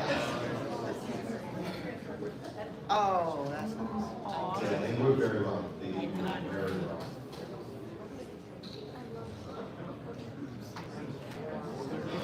Dream of the still doing, guys. Don't live the dream.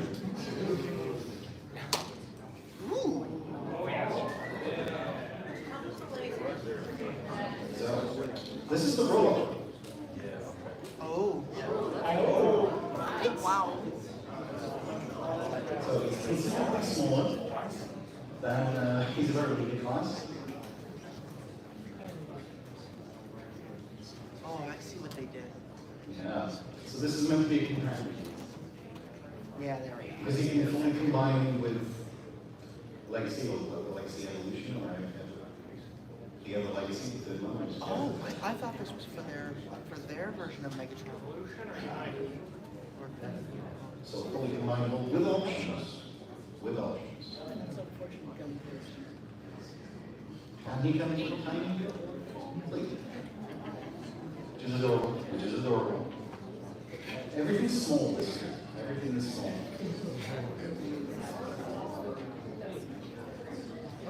And also the options for display scan, which is always very nice when you get figures instead of needing something that's custom. You can do the superhero on me, guys. Rest easy.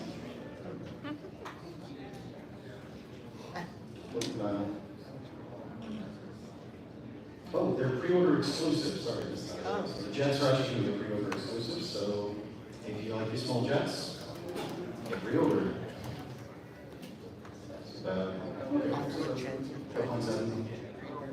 Pretty decent size. Well, perfect size.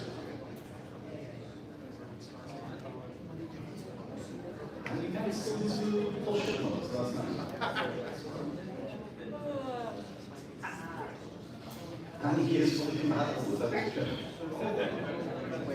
Don't touch your ship, sorry, with Legacy. Oh, no.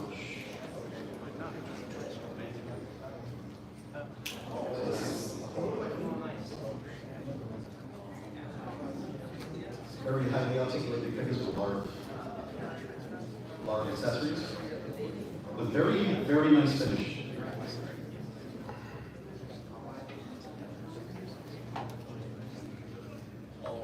This guy is interesting. So I'm not sure if anyone reads Astrobot. It's a comic out there, I believe, it's some good stuff. I recommend people giving it a go. It's worth a crack. Some very cool neck designs that you always read a comic and think, I really would like this on my shelf. Well, guess what? It's happening. So this is their atlas.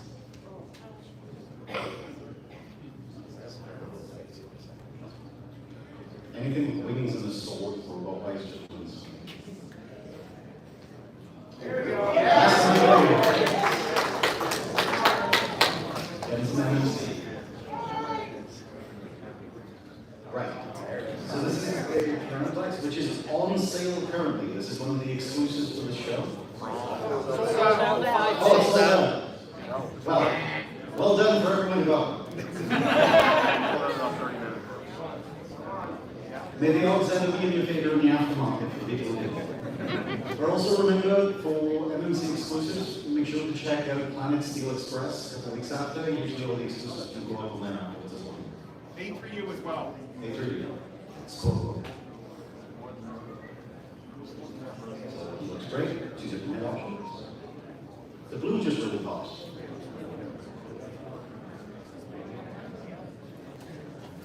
Oh, wow. So, for those who actually got parameters and the manual, you kind of need this to come. So, up the set here. Oh! That is nice. That is clean. I'm very biased when it comes to a dog generator. I will be completely honest, this thing is very nice. And he is going to be statistically, you have to have it. Eventually. Studio Arts. So, another exclusive from MMC, which, is this one sold out again? Okay, good, this one's still available, guys, so it won't be disappointing. Okay, so if you're doing the Boulderverse environment from MMC, this guy's still available. So, better known way for the fans of Car Robot or Robots in the Skies 2001. Highly recommend. If anyone has played with the MMC marathons, they're great set, highly recommend. And they do the options for all-in-one as well as a little bit.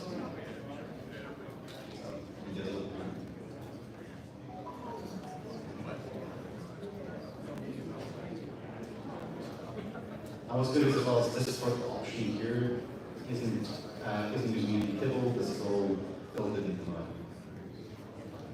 And they may have some extras for the other pieces if you missed them. So let's finish the set, guys. Mega, or as Mega Octane, I believe was the name for him. I can't remember the So all his kibbles completely built in. All in one transformation. The color's just awful. So yeah, this is a great toy. So yeah, for those who want a nice companion piece that maybe the amount of prime that came up and stuff, I would recommend this set. They look good. And again, what I was saying about with the other sets of Command-Cons, always great to get them different lights and making sure that they look like they do on the show. And these very much do it. There is some new tooling in these as well from the other MMC releases of Command-Cons. So this is very nice to see the set actually get the completion. So, we hear you like the truck cons. So this is their next message, and then that's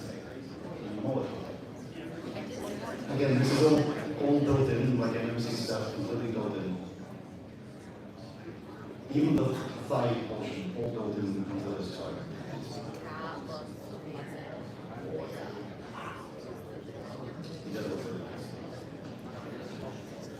Yeah, and then we have the instant. This is a group, this is finishing up their pencil. It does look very good. Remix, for those who like tapes. Oh, this is going to be the. This is going to be their very, very nice. He looks like he's just been ripped out of forever as a long time coming. He's not even as a scout. It's absolutely great. Thanks, Paul. Okay, this is the exclusive, one of the exclusives for the show. This one is No. okay, good. This one's still available, by the way, the chosen prime. This is from, this is the Hangman for the G1 style Predator jets. This is the version of Snake.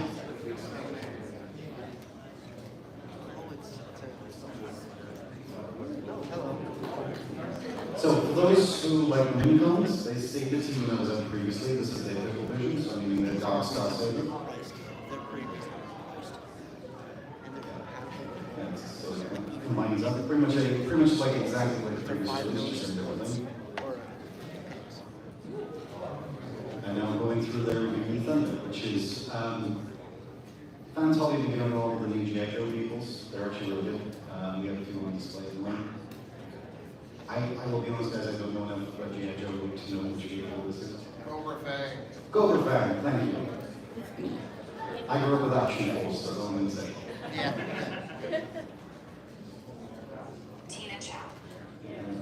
So they add a lot of nice little functions, and the scaling is great. So these are the scale of the classified one.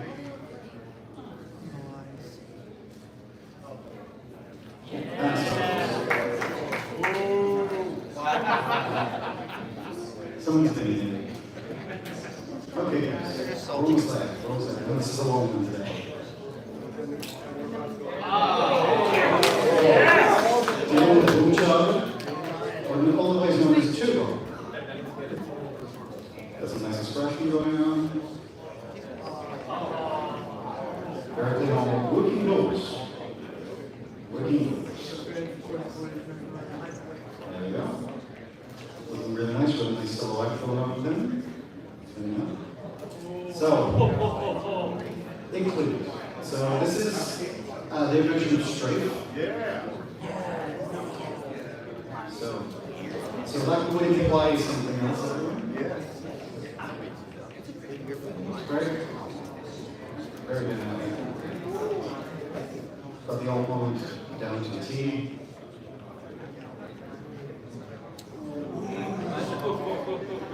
As the arm looking very, very nice, especially the pointy bits. Oh, this is the newest one. Other known as Pythagoras, because people like triangles. And the cone is a circular triangle. Here, it looks very nice, cleans it very well. And needs a beefy leg.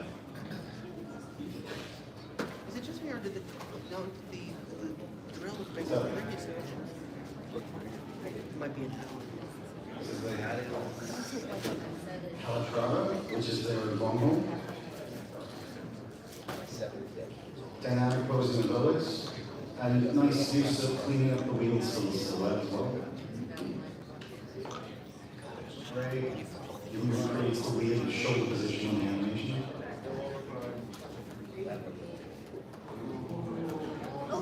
Clean. What's the best way to describe this? Clean.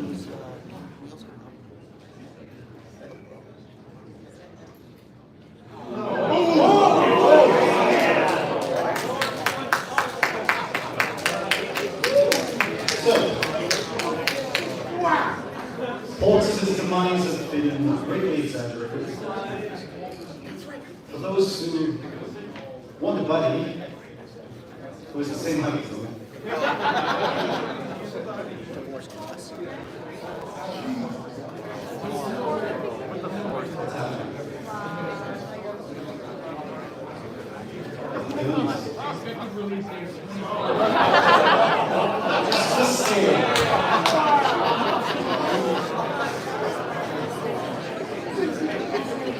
just you will be able to read this sword. I still don't get over this. healed over in pain. And it potentially goes.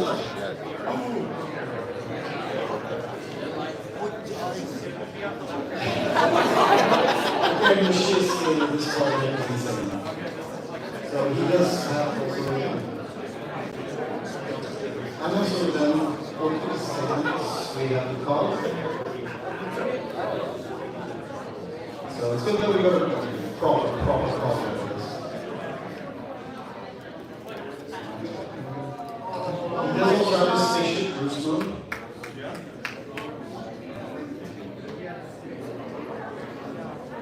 Granted, it may need 3 people to lift it. And this is the city mode. And absolutely silent. Brenda's is called for doing the costume.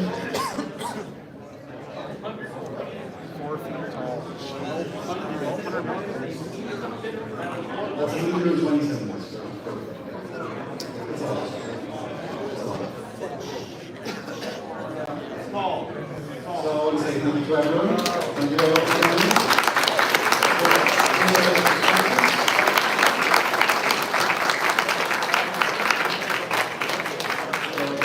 Everyone, this is the interesting Q&A I've done, so I would say come back in 10 minutes and support it.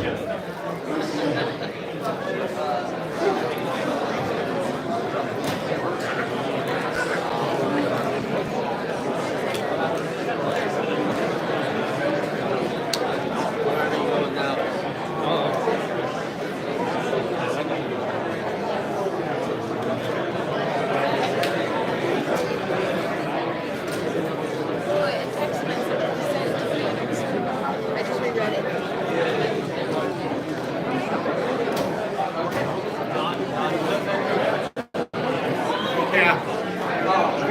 Drop this off at the doctor.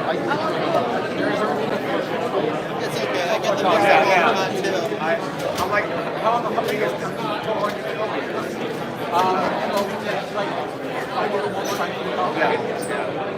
like, damn. Yeah, yeah. They're going big. Yes.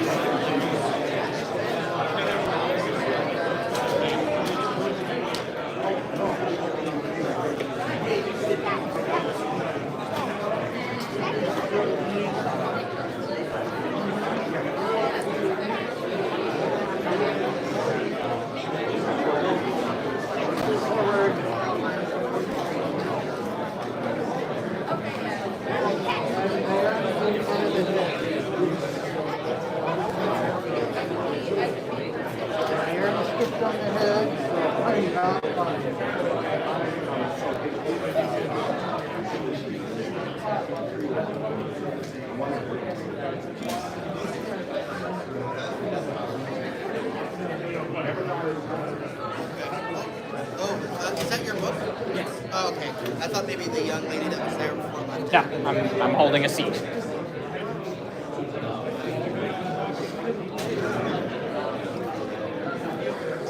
Oh, I can't see what the bar.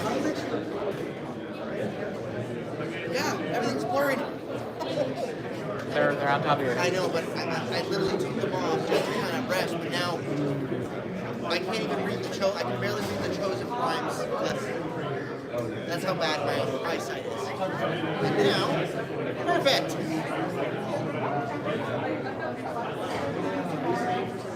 I would barely have been able to read TFCon Toronto up there before my surgery. Oh, you got LASIK? Yep. I wonder if it's covered by Whether it's covered by your insurance or not, it's even if you pay full price for it, it is worth the cost. Did you feel anything when you went in? Not particularly. It felt not dissimilar from putting in contact lenses. Fair enough. I hate discomfort, so. Definitely discomfort, but not the pain. It more just feels like your eyes are being manhandled than anything else. Oh, yeah, I've done that before. Yeah. And the entire thing, it like per eye, it's like 20 seconds. Really? It's amazing how our technology, Yeah. how far, it's almost as if it's from Cybertron.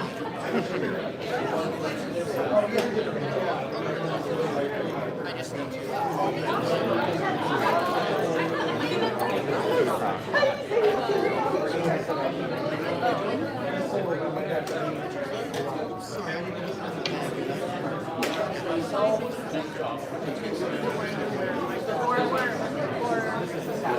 Right. We do have t-shirts. Registration. Okay. If they have stock with them.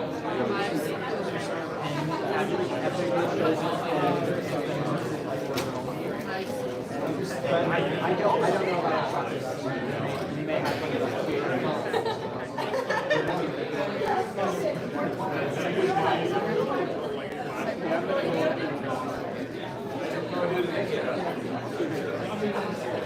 Oh my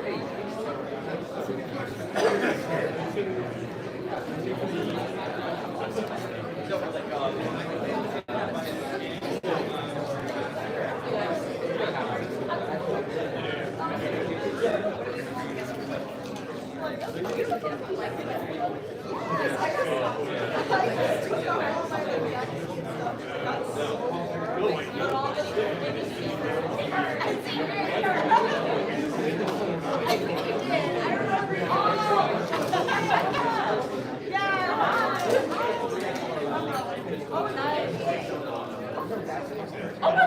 Yes, you're an artist? Oh, yeah.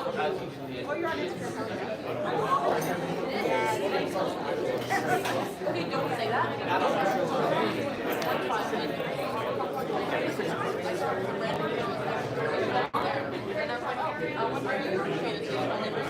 No, but I went to the auction.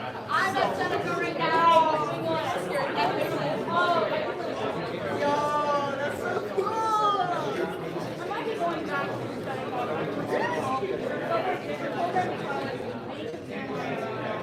what program?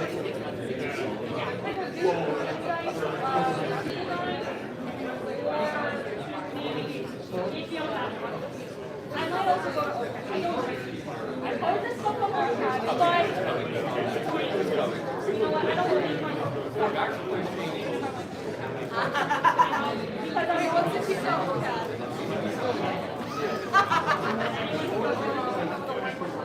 Oh, that's so sad. I feel like like generally fearless, they break it up.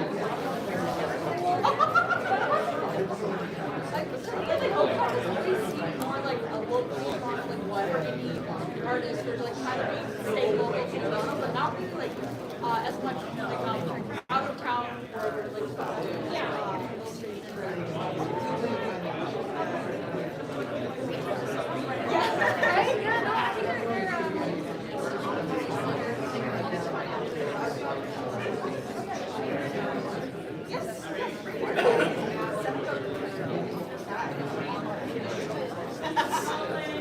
There's like there's a pack of 3 at the side, and it's like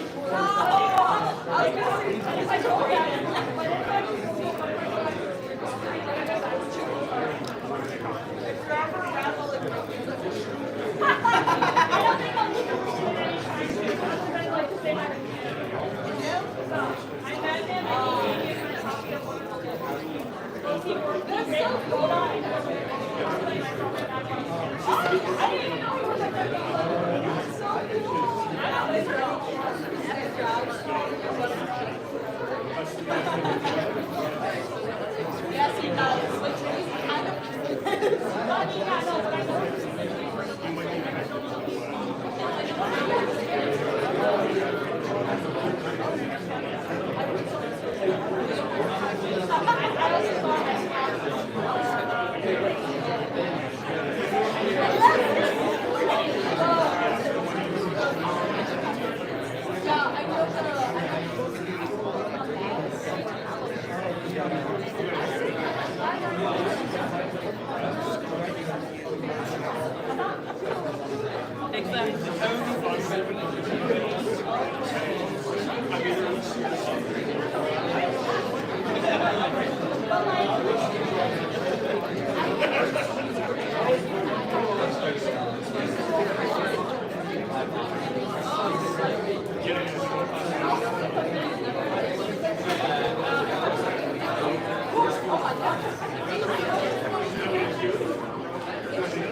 I'll be back in a little.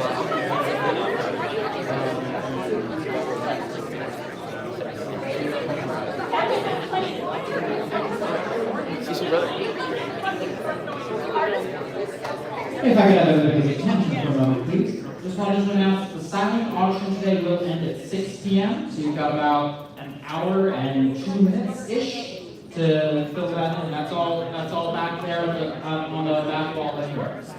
And then it is all for charity for Make-A-Wish.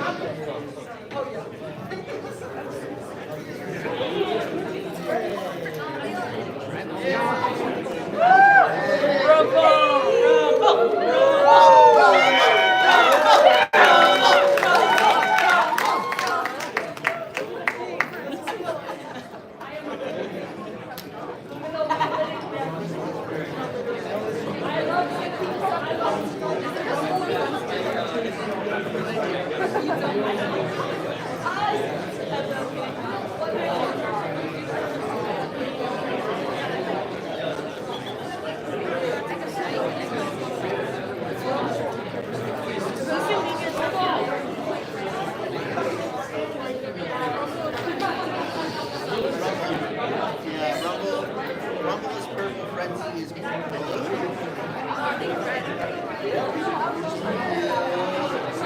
And we got Eggman.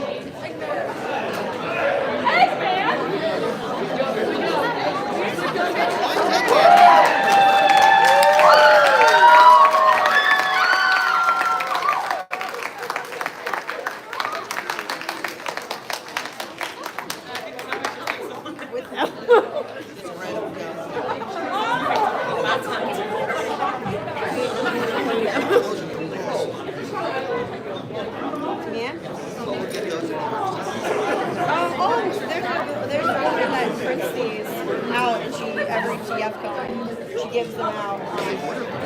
Yeah, there would. Yeah. No, there would. That is so cool. All right, Earth humans, welcome to Cybertronics Free to TFCon Toronto.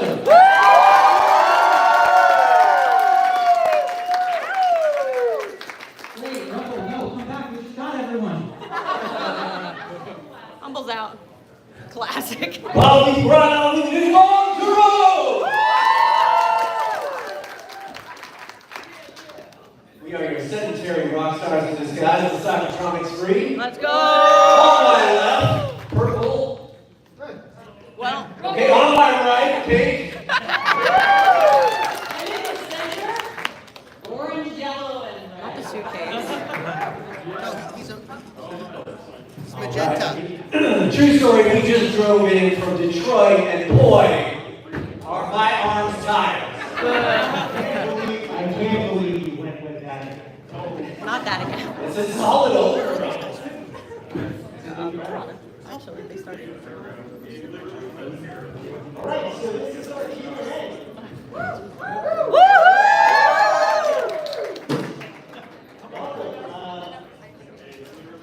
We just decided to do this like 2 days ago.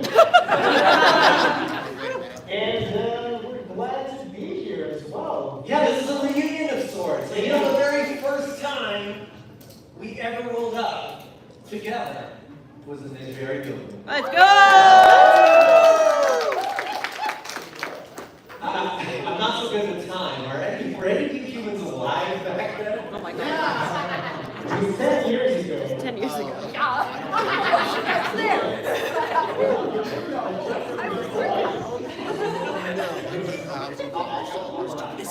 Are we a regular volume? Yeah, that's true. Do we need to dial it down, or are you okay? You're good? You love it. You got someone on the board? Yeah. Cool. Good stuff. Well, what are you doing over here? Good. Hot rod. So we can go ahead and open the floor up for questions now. You line up ahead at the microphone here. We'll try to keep it one question per time. If you have another question, go back to the end of the line again. That's some good organizing. Good job, Josh. Hello. Well, humans are good. Hey, how's it going? Good. I'm curious, how did you start doing this? Like, what made you want to become a band? That's a very good question. Yes. Okay, well, there's not really a secret. I think the secret sauce, if you will, is Transformers the movie. It has the best soundtrack ever made. Absolutely! And I'm not gonna lie, I was just, sitting in me as a car, listening to Transformers. It would be amazing if I could get a band of Transformers together to play tribute to all of those hits. And not too many robots wanted to do that, surprisingly. So I had to reach across the aisle, source some unusual talent, and honestly, I think we're a better band for it because we have your Autobots, your Decepticons, your mechanical monsters, and your existential dread, all wrapped into one rock and roll bag. I mean, the best band had like the special thread. Yeah, as was the word. Rock and roll. Thank you very much. What if people who ask questions can decide after if that answer was adequate? Yeah, let's have you rate the answer. Rate the answer. Not rate the answer. 10 out of 10.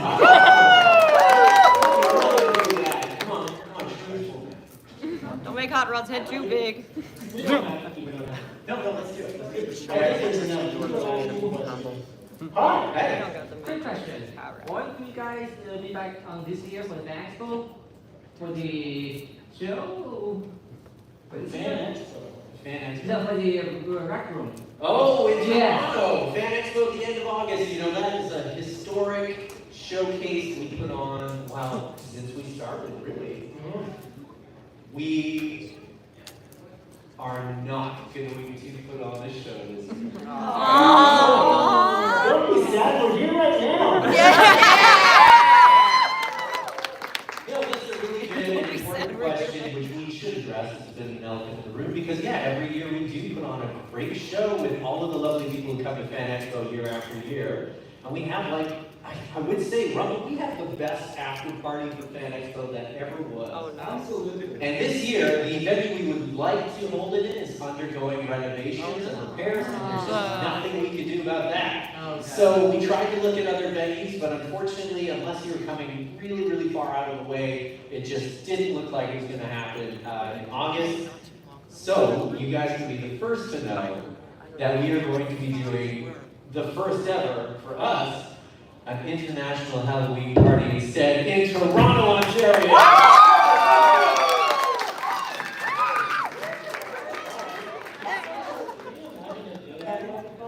I mean, they have one, but that was loud. Whenever Roman turns his head, you can't hear Halloween. Great question. We should dress up as Ninja Turtles. Oh no. I call Raphael. Yeah. Yes. I don't know, my friends are laughing because my name is Raphael. I think answered my question. I understand you guys are Canadian natives, so I wanted to know, when are you doing more performances in Canada? Oh, wow. So bad. Another excellent question. You know what? We are working on it. It's been a long time coming, and we want to see this country. So we want to see you. No! Are you coming from Toronto, or are you from Uxbridge? Yeah, so northeast.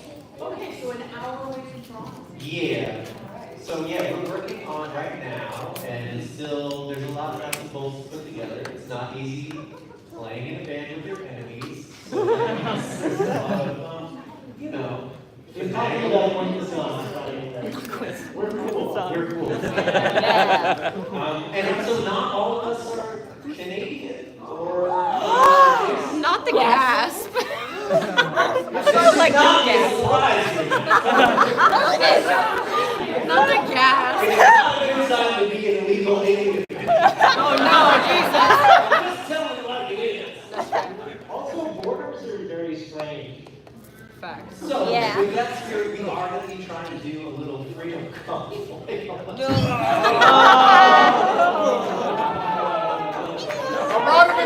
Anonymous convoy. A border tour, if you will, coast to coast.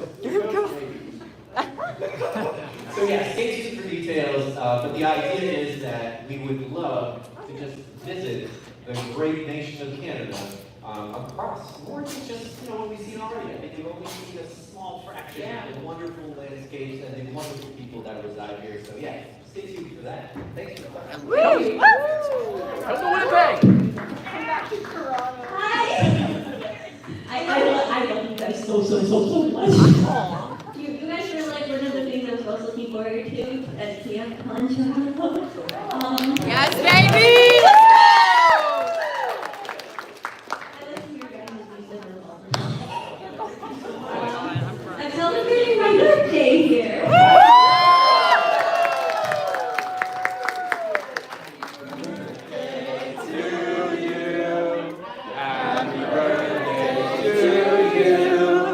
Happy birthday, dear human.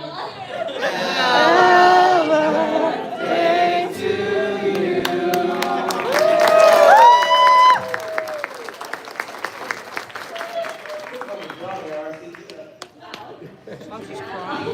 Anyways, that was really sweet. That's gonna stick with me forever, actually. Core memory. Core memory. Yes. No, that's fine. Birthdays are important. Yes.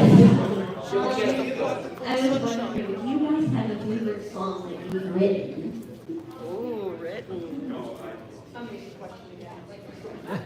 Should go down the line. Yeah, I'll go first. Yes.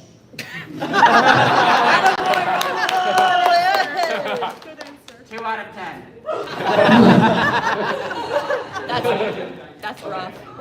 No. Yes!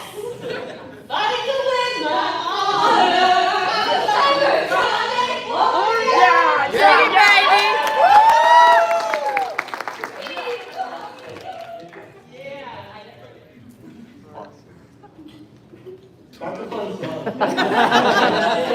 I'm changing my answer to that. Okay. Yeah, it's true. It's you never forget your first. That's fair. Yeah. I love you, Hot. He's my favorite character. Don't tell the others. I do. Sorry. Anyways, I love you guys so much. Thank you. Thank you so much for the question.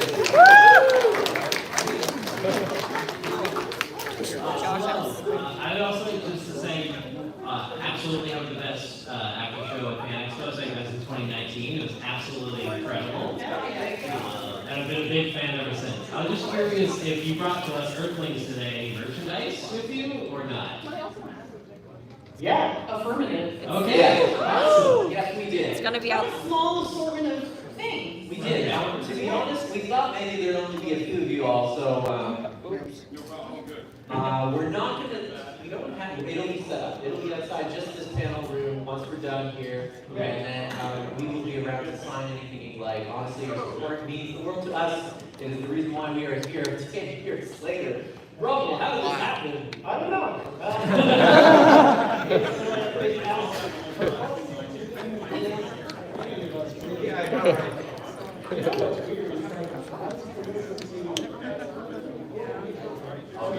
You guys know that. Before we got together today, I used to listen to anime. And I used to, sometimes we would have a new album and it'd be like, this band's been around 10 years. I'm like, oh wow, that's a long time. And now we've been around 12 years. So. No, only 10. 10? It only goes up to 10? Or you Yeah, after that you start. Roll back over. Until you hit 25, and then every year is like a gift. It's Autobot math, though. That's 25. That's a gift for Thank you very much. Again, it's incredible to talk to you. Oh, no. Is that just a car, by the way? Yes. Yeah, hey. Hello. How's it going? I'm doing well. Excellent. Nice to see you again. Good to see you. Good chat later. Well. Hi. Thank you so much for coming. I've been waiting 5 years to see you guys. ever since like I come on the line and it's like before that, I've traveled like 7,000 miles to be here in the UK.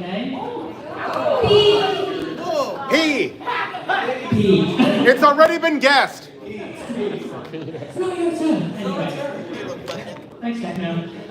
My question is to Rumble. Sorry, Rumble, you guys are awesome. My question is about the album Rumble Friends available on all of your favorite streaming platforms.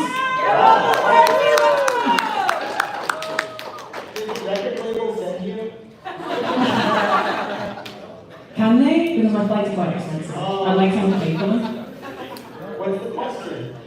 Thank you. My question is, maybe is one of the songs, it's one of the songs in the later of the album, but it also doesn't follow the traditional structure of some of the songs where you have first verse, chorus, second verse, chorus, bridge, final chorus. It's a little bit less traditional. I'm just wondering why you picked that structure, how it fits and kind of meaning of the song, but placement in the album as well. The meaning of it. Wow, this is a really deep question.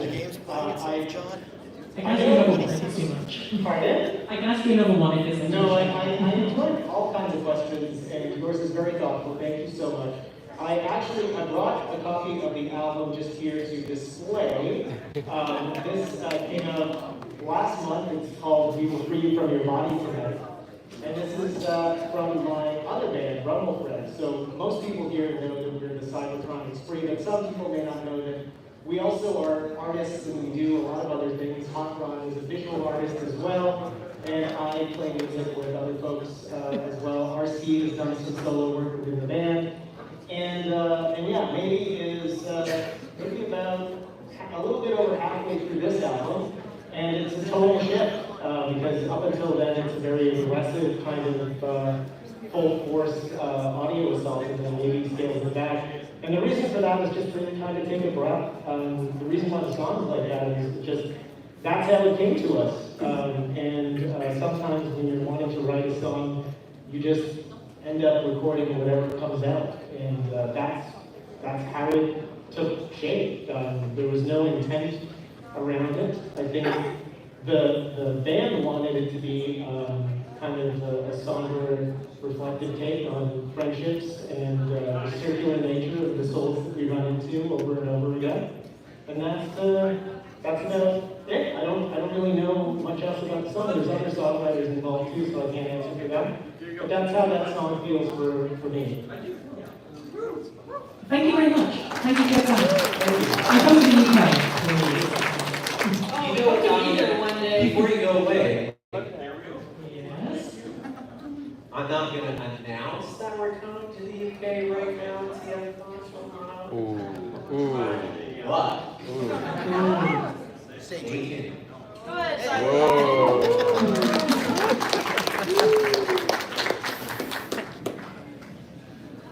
Hey guys. Greetings. Sweet, something from Spree. Nice shirt.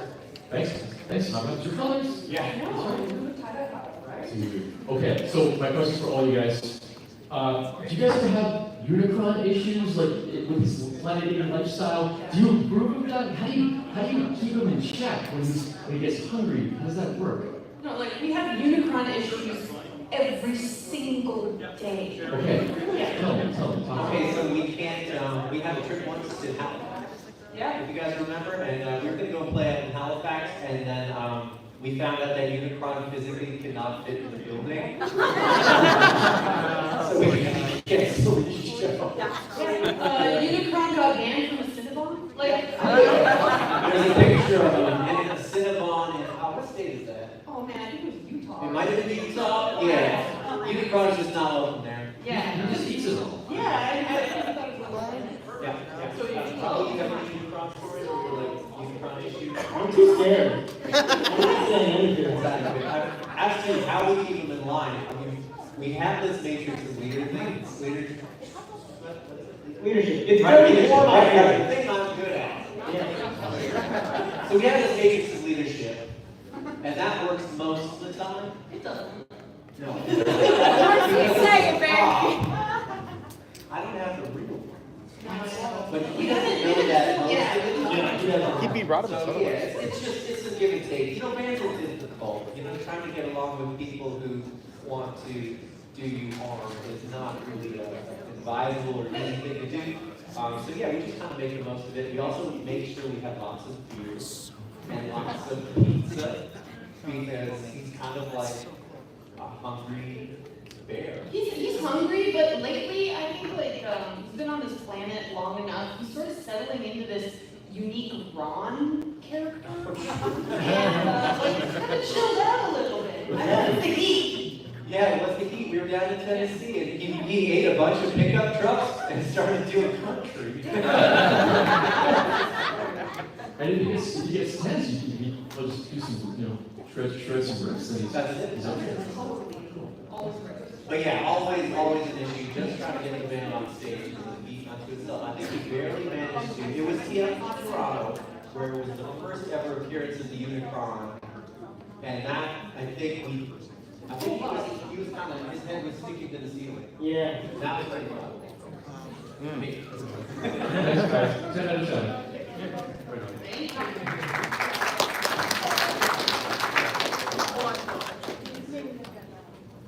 Hey, good to see y'all again. Hey, how's it going? Hi, going great, going fantastic. Good to see you.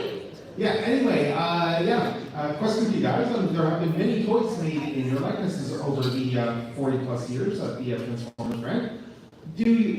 What's your favorite of yourselves?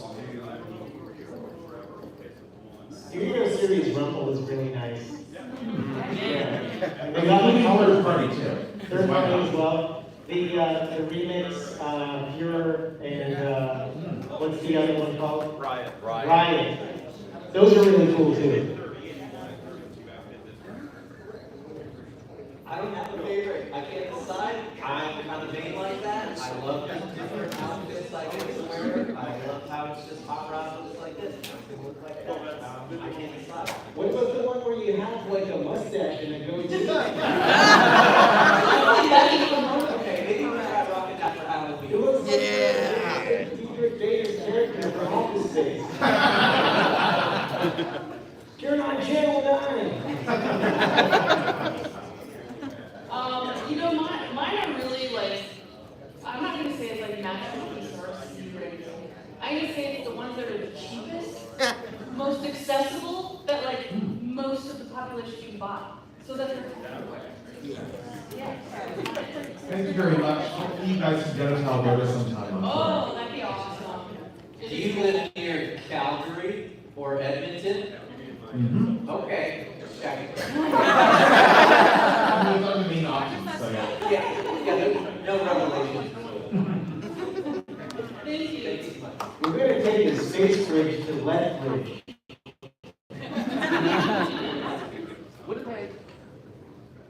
We don't actually see. I'm a very new fan to Transformers in general, but especially a new fan to your music. I actually finished listening to your whole discography on flight in to Toronto. And I just wanted to know, now that I've had my fix of Cybertron Spree and Old Friends, do you have any other brand recommendations for me? Your personal interests, your... right now, what's your fix? What if we each say 5 minutes? Okay. Okay, let's narrow down. Let's see. So let's see. Check out Backwash. I'm thinking of Canadian artists right now. Backwash is great. Oh, I'm really into the band called Sons of Arrakis. They're like a doom metal band. So good. Dragon Sounds is really sweet. They're nearby. And let's see. Thunder Gloves is another one. And rounding it out. Oh, my good friend. SJ, the word burglar, he burgles birds. And we've done a few collabs together, so we've got a nice song all about what it would be like to live inside of Metroplex. It's called That Metroplex Life. And right now, SJ's got a Kickstarter up where he's doing like a lyrical comic book. So you can see a bunch of illustrations to like the lyrics of some of the songs, including an illustration I did for That Metroplex Life. It's all about the sweet time you'll have in Metroplex, where you don't have to pay any Decepticon fees. That was great, yeah. You know what? I second Bergie, word burglar, because if you have a long flight, I don't know where you're coming from. I'm coming from St. John's. Oh, wow. That's pretty long. You know what? I think Bergie, word burglar is great. You because he's got a back catalog and his stuff is so awesome, entertaining. You'll be entertained the whole flight. And then I'm really into this band from Europe called Tower. They're kind of heavy, like doomy, thrashy. I really like Monstrosa, they're a local band. They got like awesome riffs, and if you get a chance to see them ever, you can see them. And then my classics, I guess, are like Guar. I love Guar. Always fun. Yeah, if you drink coffee, you don't need coffee, you just listen to Guar. Or as always, Merciful Fate. Yeah. Excellent taste. I'm going to just shout out some folks who helped me on the last record. Electric Six, Tor, this band from Montreal from the late 90s, mid-90s, Tricky Lou. I got two more. I'm going to shout out Swamp Thing, which is my favorite hip-hop trio. And then, who knows? I guess I'm going to say Bando, which is my friend Chad, and he's got a new band. Thank you.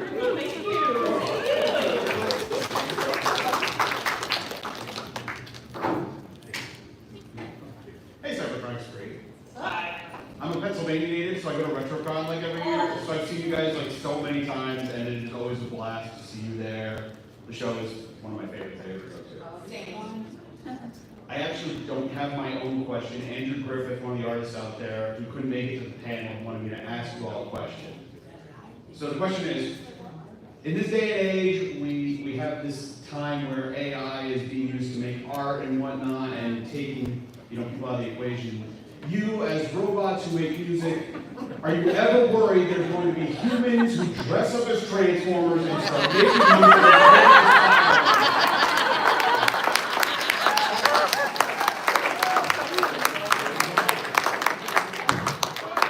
They wouldn't dare. I'll tell you what. Number one, it'd be so freaking hot.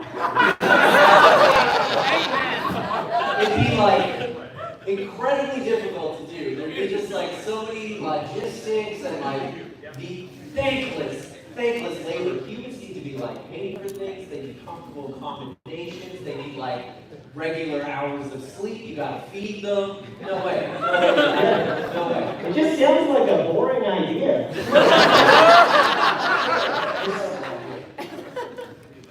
Well, thank you all so much for what you do, and thank you for the amazing music. Really appreciate it.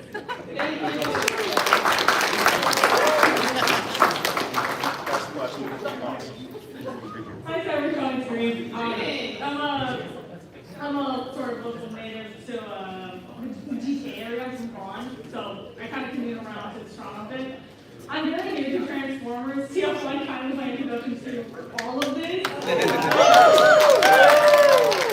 also find that I'm wasting a good couple $100 on figurines. I'm just gonna say that right now.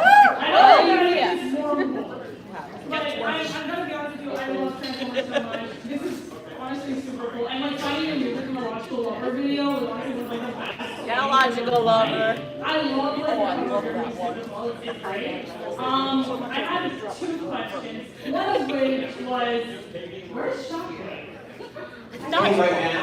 Yeah. Not Shockwave. Where's Shockwave? Okay. Yeah, Shocky was supposed to be here in this chair, but we replaced Shocky with a much more agreeable bandmate. Much more logical. This is Strumwave.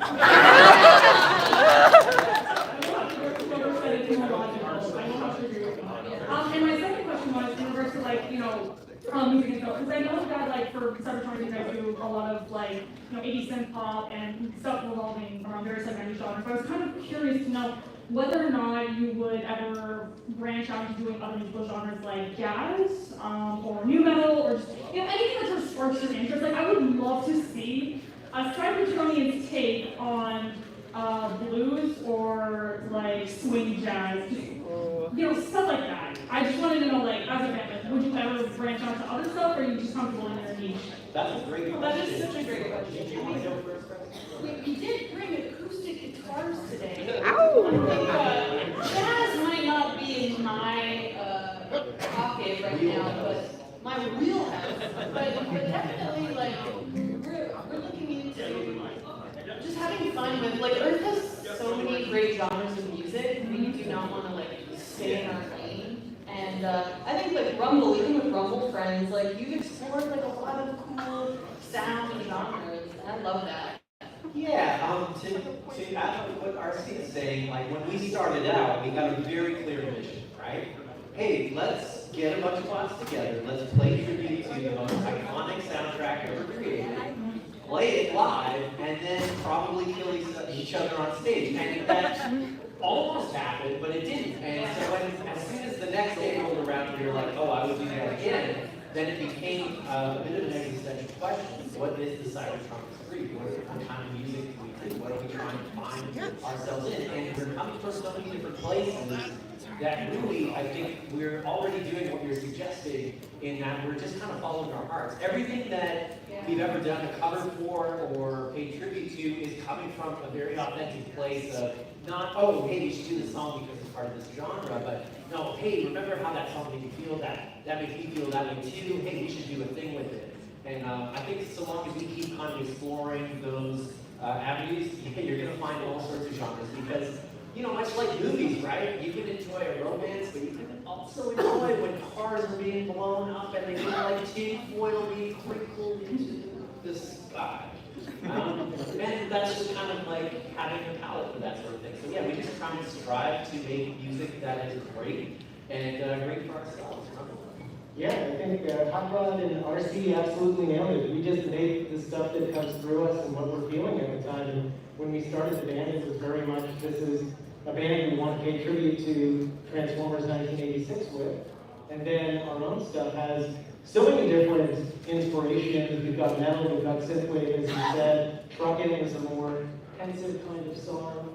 And then also on the Ravage Kickstarter, there were several bonus EPs. You know, we had a taste of Shockwave's dance sensibilities. We had RC doing a more Giallo-inspired take on the Transformers theme. Quintesson had some very cool stuff on it. Incredible ambient. So, and we're all, like I mentioned before, we're all artists outside of the work that we work on together. And that's going to come into play in the future the more we continue to work together. Heck yeah. So more collabs coming soon. Well, from our starters, like, I very much appreciate, I do art myself. Just, yeah, art starters, I love what you guys do. I'm definitely keeping an eye on the, like, more stuff that's coming out. I'm hoping to get, like, a CD of the Rumble Frenzy CD. That would be really cool, honestly, to have. So I believe Rumble has some after the band. that'd be really cool. But yeah, it's really cool meeting you guys. I hope we can catch a show soon, like if you're ever in the Toronto area at any point. That'd be really cool to see. So yeah. Save the date for Halloween. Yeah. Cool. Keep making art.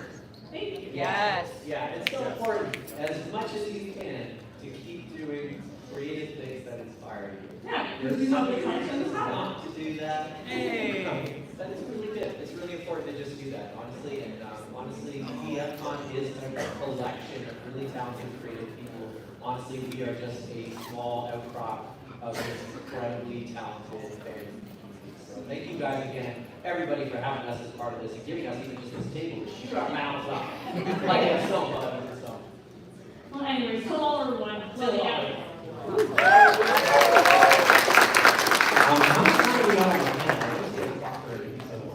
We are at 5:32 right now, and we have to cut it at 5:55. Oh, nice! We're going to take at least 2 commercial breaks. Right now? Do you want one more question? Let's do one more question and then a commercial break. Good night, good night, good night. Good night. Good night. All the way from Australia. No! Woohoo! The outfit's on point. It's winter there, right? Yeah, it is. Shivering, freezing cold, 25 degrees. My question was, as a band made up of people with multiple different ideologies, how do you work through that both creatively and in terms of interpersonal conflict? As I have just joined my own band, and I don't know who the people are going into it. Ooh, that's so intriguing and such a great and unanswerable question. No, you know what? find some common ground. Oh yeah. You gotta rock with people who love to rock, and don't join a band with assholes. You have to take being silly very seriously. And understand that making art and having other people experience it is kind of weird. And you just have to be okay with that. And just try different things. And hopefully hang out with each other when you're not doing music as well. Yeah. Yeah, that's true. That's true. I want to kind of, maybe we're a band of different people, very different people in some way, but on a lot of things we are just so locked together. And that is the power of rock that brings us together every single time. And so long as we kind of stay focused on that mission, everything else is just kind of grading on that. So yeah, it's really. Having said that, I will also say that even though there are Decepticons and really, really crazy big robots in the band of sinister intent, the artists and the artistry behind all of those things are so wonderfully sweet and delicate and worthy of friendship and collaboration. So yeah, we are very lucky in that the Cybertronics community, despite our differences, we are very much the same in that we've managed to find a group of people that are, much like y'all, come together and you celebrate together. And even though you have a lot of differences between you, there is this wonderful structure that you've all built together, and community that you've all built together, and that kind of stands the test of time. And so, much in the same way, like Darcy said, yeah, don't sell the fools, but at the same time, be serious about having fun, and I think you'll do all right. Music really is the one universe of reading. My second brief question was, as a band of robots, how are you going to do the hair metal genre? No, we've been doing it. You're doing it. Look at how big our hairs are. You know what? We just have to work twice as hard as bands with hair. This is bold discrimination is what you're saying. I think you have a lovely mohawk from. Thank you. Thank you very much. Thank you for your question. No worries.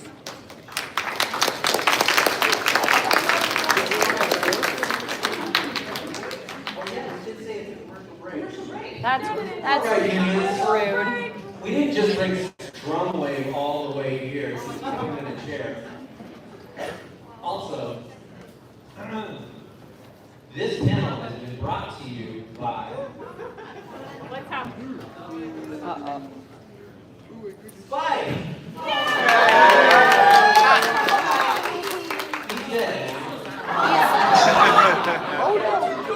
That's crazy. That's what happens when you don't feed your pets. So shall we play Spike and Bird? Yeah, we're playing it a little Oh, yeah. I didn't prepare for this. Oh, wait, you want to do this? I thought that was a seatbelt. I thought that was a strap in. These are not going to be tuned, are they? No, this is going to really be fun. Okay, you know what? We should do Rumble. You have more questions. We'll just annoyingly tune. Shut up! Go for it. Two instruments are my question. So it's really good to see you guys here at TFCon. I know there's a lot of people that have been looking forward to you guys hopefully coming to a TFCon. I hope you come to one in the States. But MagFest was crazy. It's probably one of the best live performances I've ever seen. The amount of energy that you guys put into your music and into your performance is truly crazy and inspiring. But what's it been like to grow as a band, to go from, say, first time I saw you was in a coffee shop, and then to do something like MagFest? What's it been to grow as an artist in a band? Challenging. Again, we were built for one night only. So everything after that has been, number one, it's been a bonus. Because we thought we'd be dead already. But number two, it has been challenging. It's not easy trying to do art, and then let alone trying to do art at a scale that we could do events like MagFest. And so yeah, that MagFest special, that was us.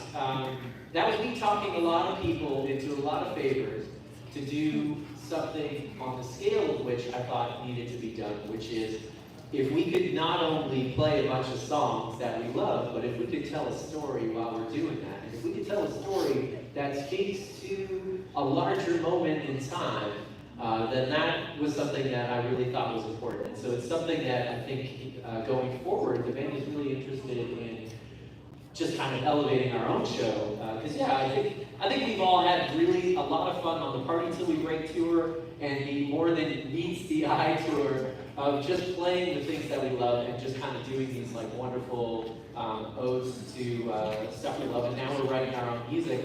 But I think the next sort of challenge for us is to take that and turn it into a bit of where we're coming from, which is a narrative backdrop. It is telling a story, it is connecting with an audience and being able to move people emotionally, as well as just remind them that, hey, songs are really cool.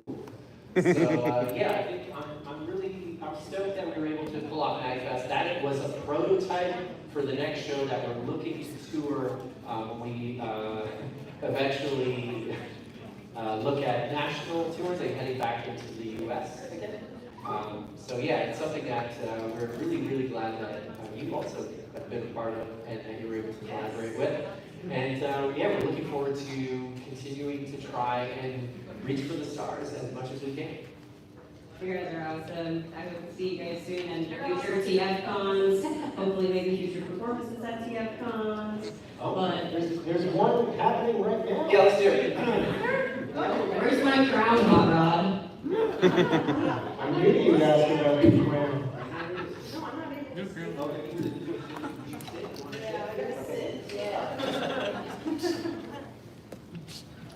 Alright, so the George for... This is Spike's little...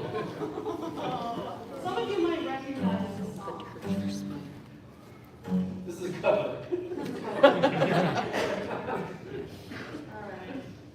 We're going to try this? Yeah, why not? Bravo, you have to suffer through this, okay? Get through everything so far. Don't hit the record button. Okay. 1, 2, 3.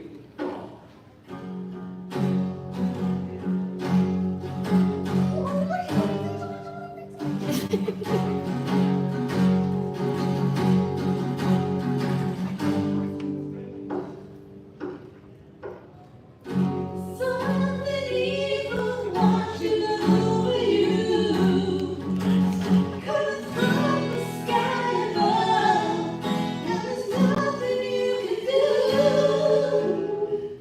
Prepare to strike, there'll be no place to run. When you're caught within the grips of the evil you know, transformers.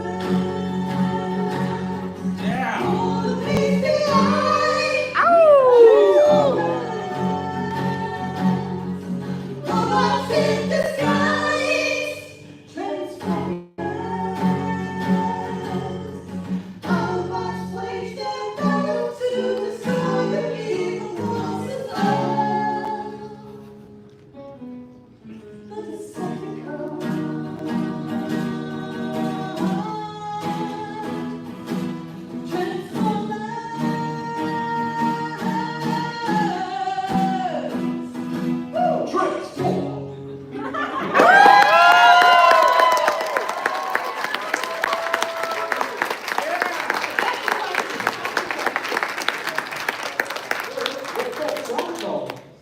It's called Spike's Church. I thought we-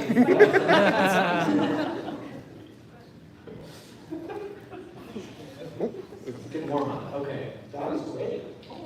I'm not used to hearing that song without going nuts. We're just like a deep cut because I remember like years ago, we did that. We had like 4 or 5 of these, and we decided, hey, let's play, we'll get the acoustic guitars out, and we'll play performance, and we recorded it. And then while we were still having 5 or 6 of these, we uploaded that online, and so yeah, people were like, hey, that's really good, and we were like, oh. We thought we could kind of bring that back into that conversation.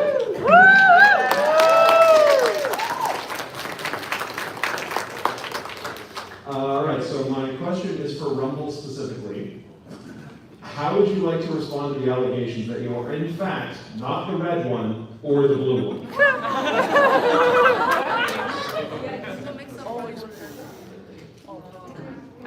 I wouldn't like to respond at all.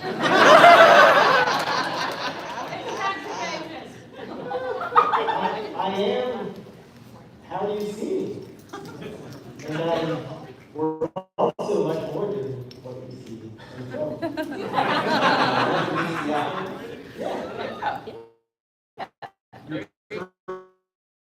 Acceptable.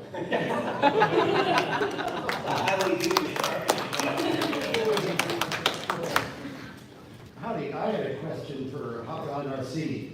At various points in your career, you guys have been headmasters. What's it like to remove your head and have it turn into a little guy that runs around? That's crazy.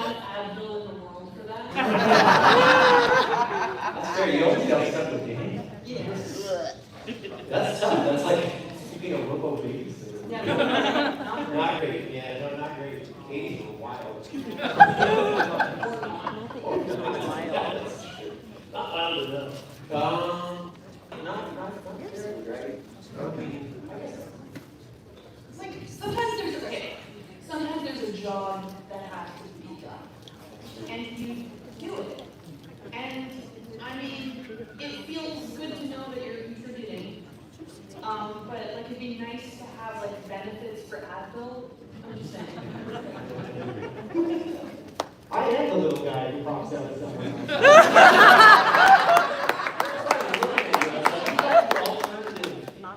Perspective there. What's it like being a little guy that jumps out of another guy? Do you tell him what to do at all? Or just like, oh, I'm hungry? No, well, sometimes I'm stuck. Oh, we see that. Yeah. Hi, I had the pleasure of seeing you guys play a fairly special show in 2023 at the TV Music Hall.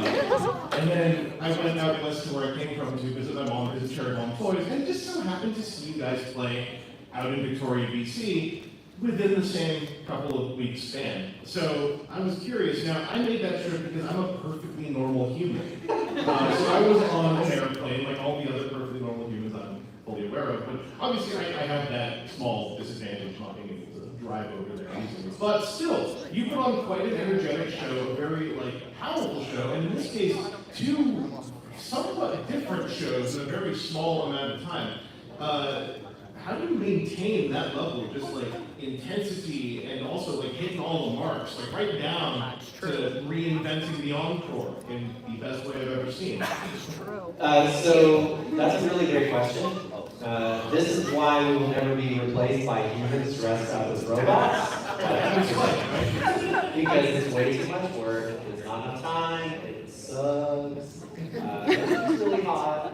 But yeah, no, we often, we often have to just pivot, and we'll have a bunch of us doing one thing, and a bunch of us working on another thing, and we'll switch between teams. And so in that case, it's that was part of what was to become the More Than Meets the Eye tour. But really, it was a holdover from Party Till We Break. So that was the show that everyone in Victoria paid to see, where we were going to play the hits from Transformers movie and make sure that it was really based around that show. And so when obviously the pandemic happened, that show was postponed. So we were kind of finally able to pick up that show. So we thought, well, this wouldn't be, it wouldn't feel right if we did, this other show. We need to give people what we wanted to give them back in 2019.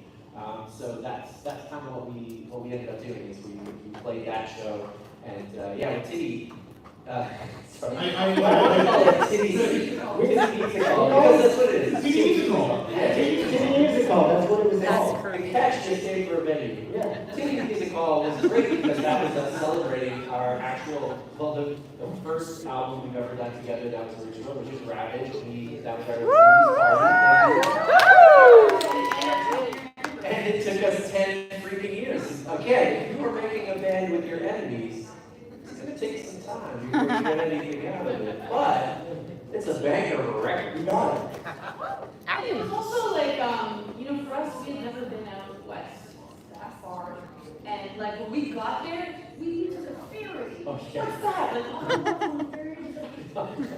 Like, we got there, we were just so excited to finally make it there that it just Yeah, no, it's true. It's true. You really was like, when is the next time we're going to be here? Let's just go all out. That was a lot of fun, huh? Yeah, and actually, I play every show as if it's going to be the last thing I ever get to do. So, we all do.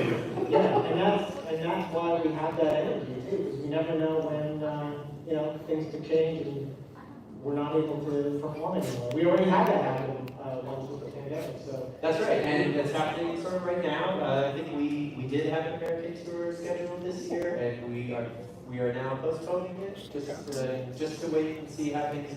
Again, not a great time to be. It's a little dashy. Yeah. Just saying. So it's like, okay, once things calm down, obviously. Here's the thing.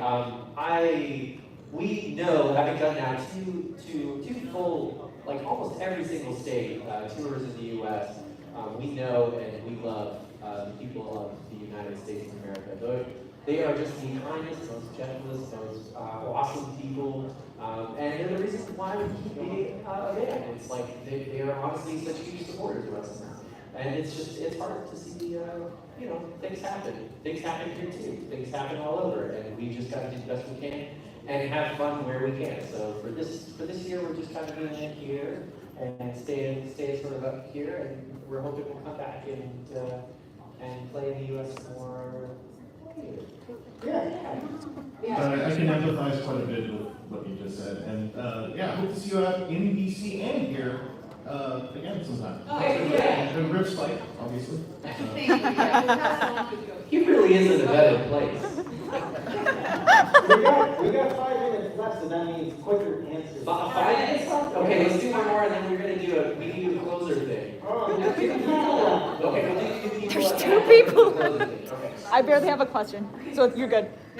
I'll try to keep this brief. I don't know if you guys keep up with the current kind of Transformers comics, the whole Energon universe. This last free comic day, the issue they published, I noticed some familiar Autobots playing in a rock band named RC as the lead singer, and I totally I don't know if you guys have any thoughts on that. If you share. I don't have thoughts. Other than like, that was cool to see. Right? I don't know that it's me. I mean, it absolutely is. But it was definitely really cool. There's some I love good- rock and Transformers. Yeah, there's some good ties. I mean, it's not the first time we've kind of been shouted out to the media, which is really special. But also, like, hey, Robert Kirkman, he's like a fan of the band. So, I don't know. Like, He doesn't answer his DMs, but that's cool. But if he follows you on social media, well, that's like a really deep connection. So, right? Like, that's what I'm told. Yeah, I mean, you can follow each other but aren't friends. I mean, we're not friends, but we can follow each other.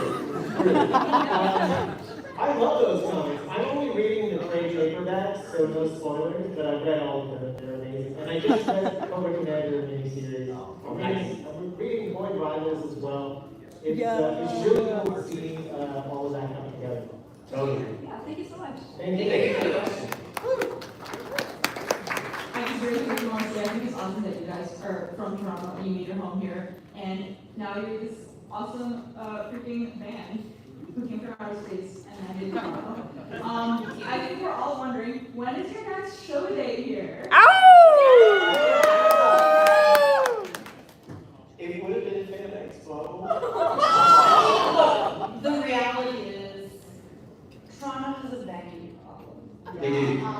Which is, it is what it is. Yeah. But yeah, we are looking to do something in the spooky season. Yeah. So. I don't know, like, dressing up and stuff feels like it might be something thematic. Could be. So yeah, that's when we're definitely, we kind of want to, all right, here's the things people, here's what we're going to do. We're going to go out west, and we're going to come back. And we're going to go out east, and then we're going to come back. And we're going to wrap the whole shebang up in the the most epic Halloween party we have ever put on. So that's what do you hear from you? Thank you. All right, we're going to close this off with a little performance. This one is one of ours. Just because we figured, panels are fun. But I guess you guys kind of know us from music stuff, so we're like, okay, maybe we'll just do a little bit of music and kind of play us out, right? Are you still sitting? Do you want to stand? No, I gotta sit. You gotta sit. Just like way cooler standing. All right, count us in. Actually, waiting is going to be way better. Okay. Are you ready? All right.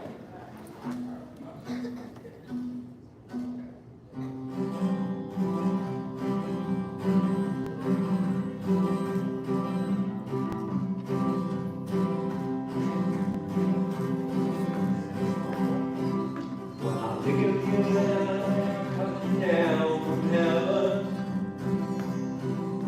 our backs to the gates and we're singing in the wind, dancing with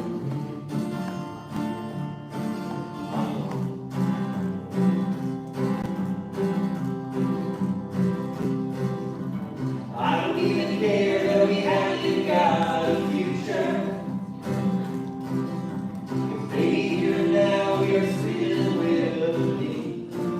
Just focus on of my heart.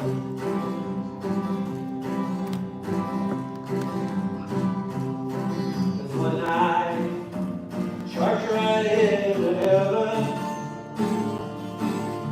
I'll look them in the eyes and take your hand. We'll fall down together like we had always planned. We will fall together at last. At last, we come on.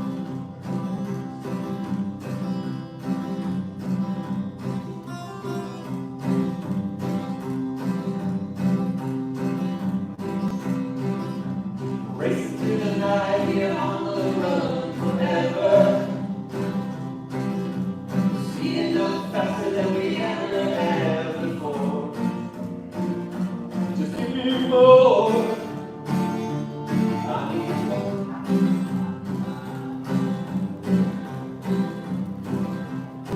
'Cause when I charge right into heaven, I'll look up in the eyes and take your hand. We'll fall down together like we had always planned. We will fall together. Glad. Baby, come on. Let's keep on trucking. Baby, come on. Let's keep on trucking. Truck on our sleep.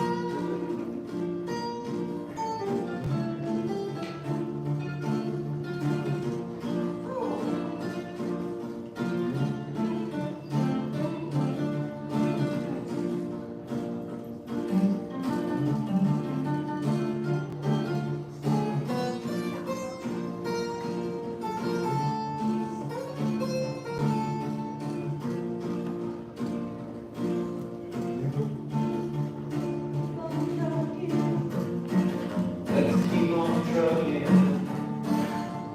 Baby, please come on. Let's keep on trucking. Baby, please come on. Let's keep on trucking. Baby, please come on. Let's keep on trucking. Keep on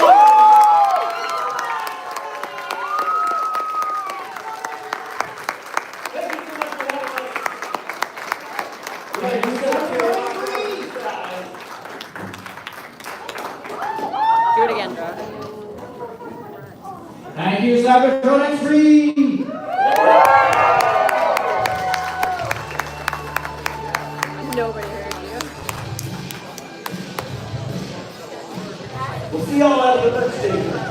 Oh yeah.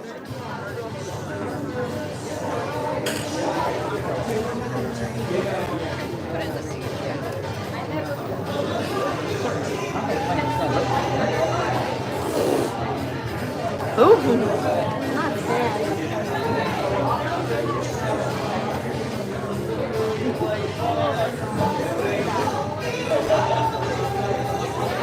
Excuse me, can I get your passport? Yeah. Thank you.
That would be a wow.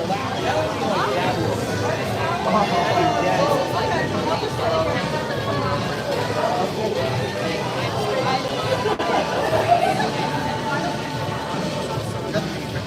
That was pretty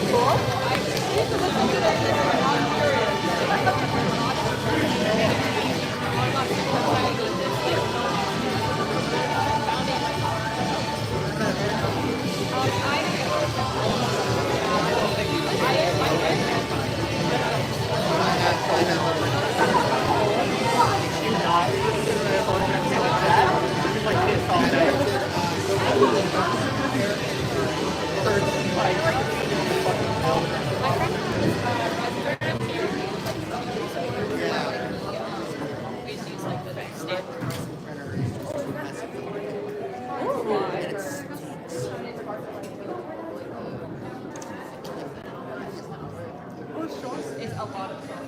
Yeah, so that's what led me into this first program, which was huge. It was like one of the biggest ones on the market at the time. It was like, I think the bed was about like this big. And so it's just like, I can make a lot of things, and now it's kind of just drawing.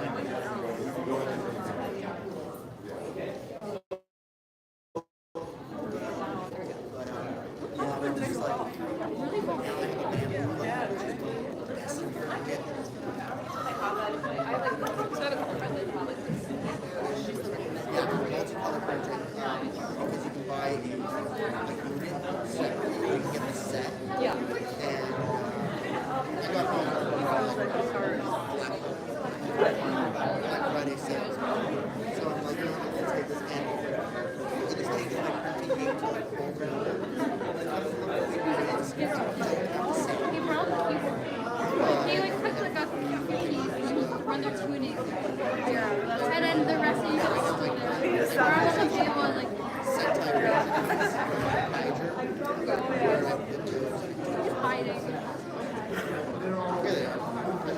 These are just like custom. I had a friend model these. Yeah, I know.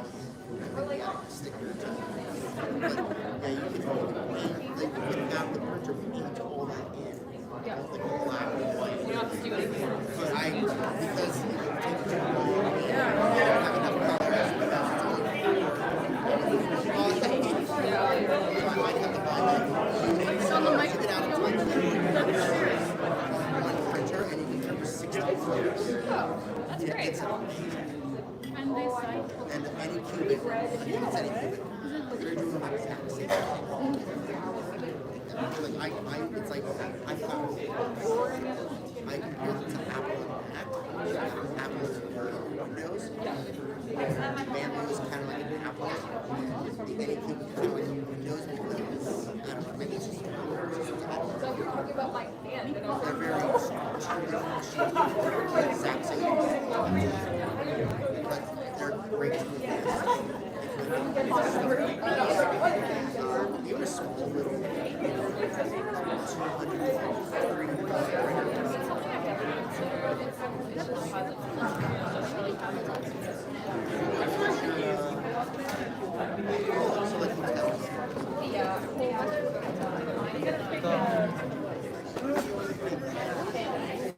So like Fan Expo.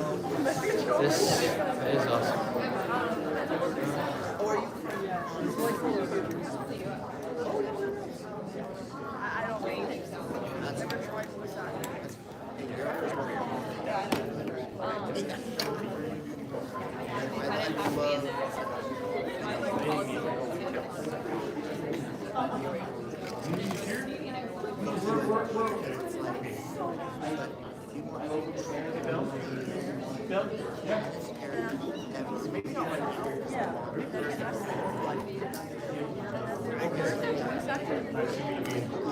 You know what? It's just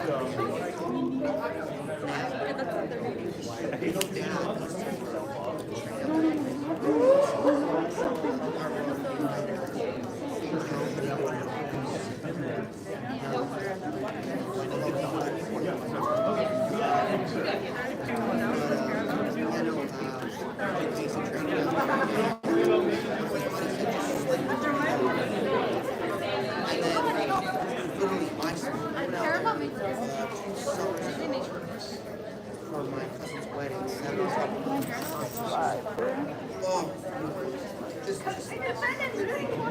mountains as far as you can see.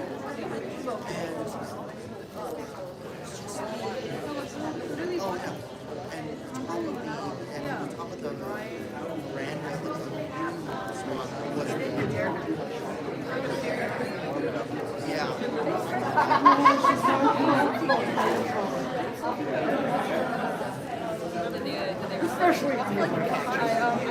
Especially when he was on culture. That was the When you get him. Stop talking. When he was in Especially when he was on culture. I thought maybe he was,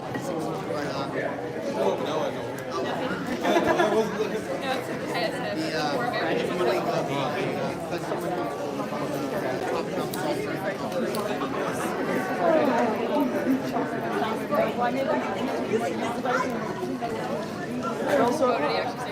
Yeah. It looks like it's a mouse. It just feels. I'd have to get real close to the mic. they say that if you just sleep in the room, oh, you'll not only feel, but you'll have the greatest sleep on that forever. So I did it the first night, and oh my god, here's like another window was my sister was very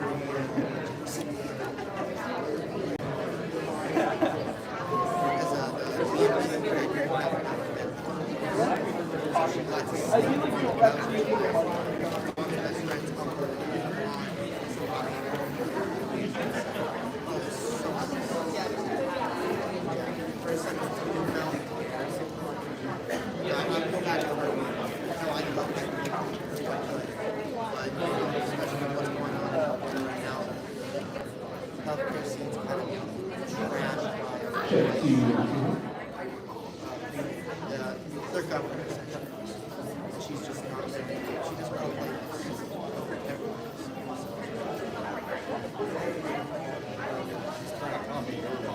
Exactly, yeah. She's on the same payroll. Yeah. Yeah,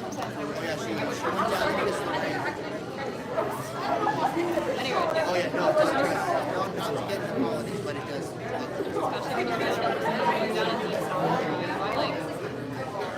haven't been in Alabama in a really long time, but whenever I go down,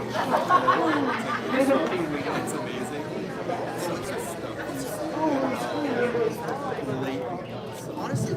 All right, Transformers fans, welcome to the live script audition and reading. Now, I'm sure some of you have been to this before. This guy looks a bit familiar. So the way this works, we are going to be doing a live script reading with our esteemed voice actors. But there are 4 spots. Yes, let's do a round of applause first.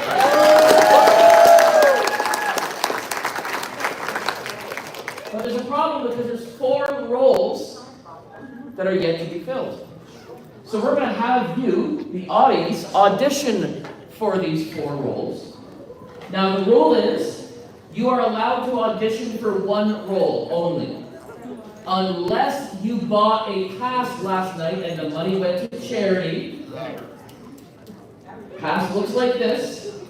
And then you're allowed to audition multiple times. Only if you are a pass holder. Otherwise, you will have to choose which character it is you want to audition for. Now, please put your phones on mute. It takes a lot of courage to get up and read off these lines. And we want to make sure that everyone has an equal chance. And let's be respectful to everyone and be encouraging, because I know we all are fans here. And I know we're going to be good to everyone, but just a reminder. We're going to have a lot of fun today. Now, we have 4 characters, and the rule is the very first person to audition for each character is allowed to read the line twice, because you're the first one. Everyone in the line behind them gets 1 reading of the line. Sound good? Now you probably want to know which characters you're going to be auditioning for. You got this up, Paul? Rhinox. Animated Red Alert. Nightstream. And Arachnid. So, you might want to think to yourself, what role do I want to audition for? And we're going to get started with the auditions for Rhinox. So if you are interested in auditioning for Rhinox, please form an orderly line starting here and going down this aisle. Again, the first person in line is allowed a second reading, but only the first person in line.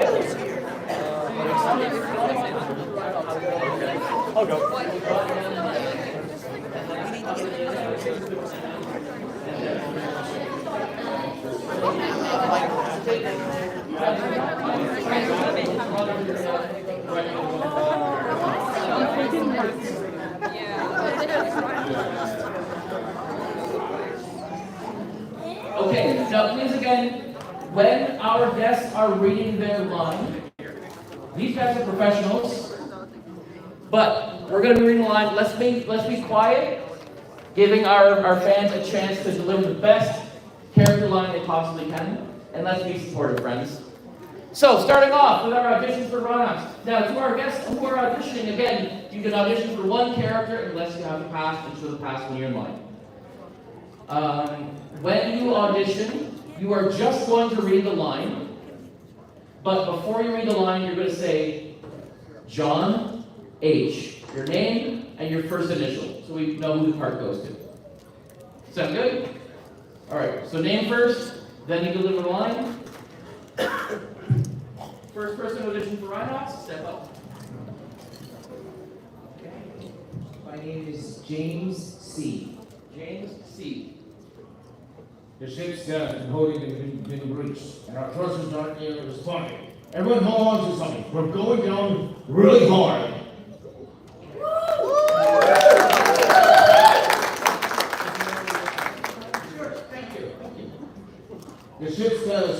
been breached, and our thrusters aren't responding. Everyone hold on to something. We're going down really hard.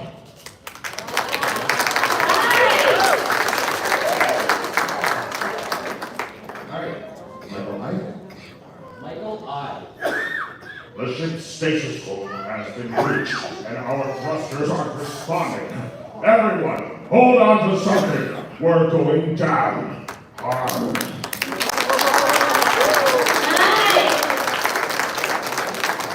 What's your name? I'm sorry. Michael, I. We don't. We don't feel each other. I'm Sarah P. Sarah P. The ship's status code has been breached. Our thrusters aren't responding. Everyone hold on to something. We're going down hard.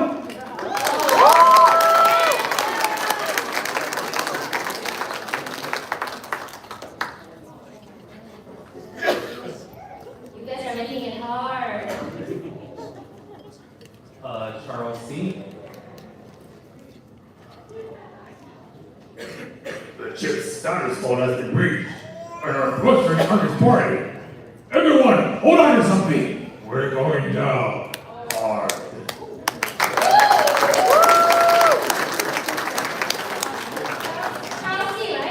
Charles C, right? Philippe D. D. The ship's status hold has been breached, and our thrusters aren't responding. Everyone, hold on to something. We're going down hard.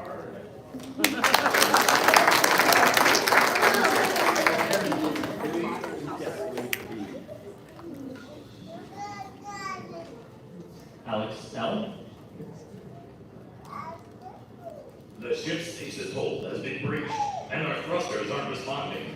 Everyone, hold on to something. We're going down hard.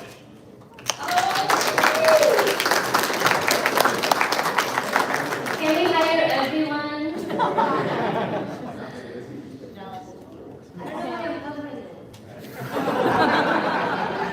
I hope Sierra that you're not guilty on it.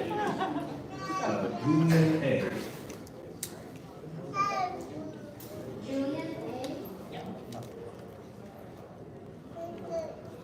The ship's status hold has been breached, and our thrusters aren't responding. Everyone hold on to something. We're going down hard.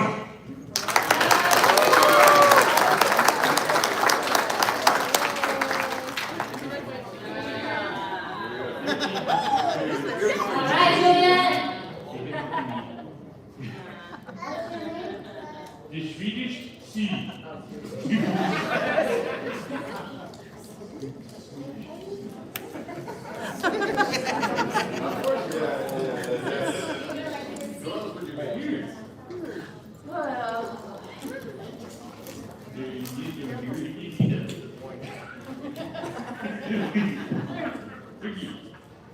The ship's station hold has been breached. Our thrusters are responding. Everybody hold on to something. We're going down hard.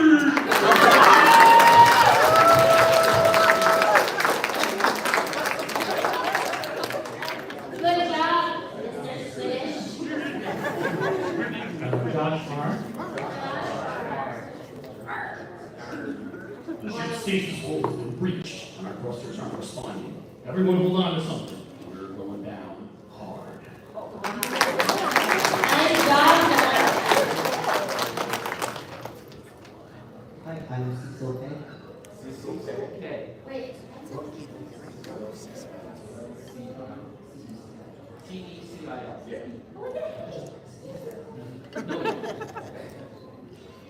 The ship's stasis hold has been breached, and our thrusters aren't responding. Everyone hold on to something. We're going down hard.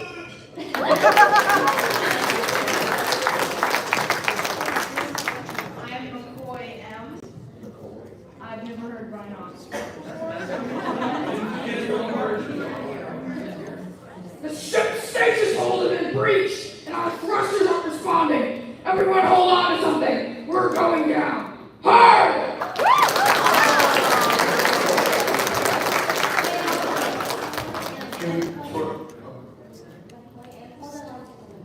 Yeah. My name is Jackson W.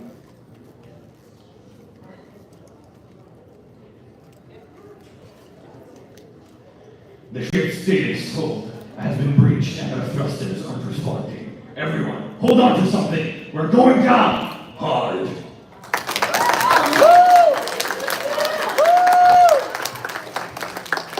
Thank you all for engaging the Rhinox. We're going to get set up in a second with our next batch, which is going to be Red Alert Animated. Guys, you guys are so good.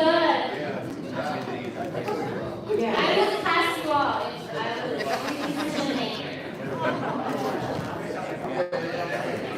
I was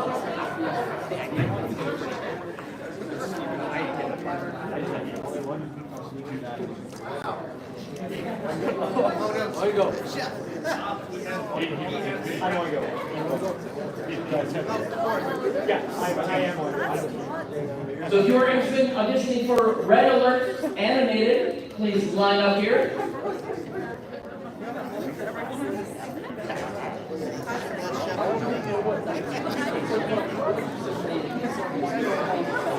Do your Waspinator voice. No. Do a slightly less Waspinator.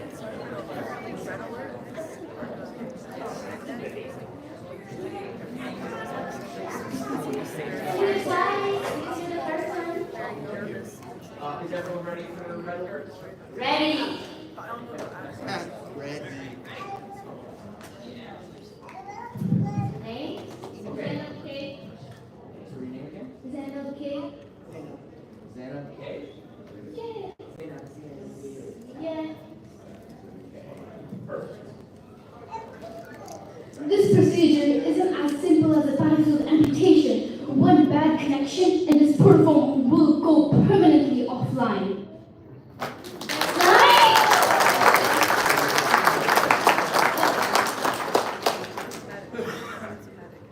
This procedure isn't as simple as a battlefield amputation. One bad connection and this protocol will go permanently offline.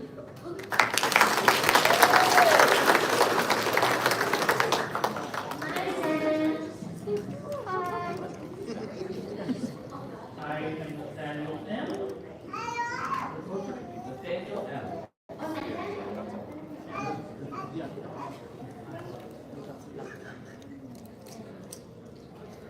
This procedure isn't as simple as a battlefield amputation. One bad connection and this protocol will go permanently offline.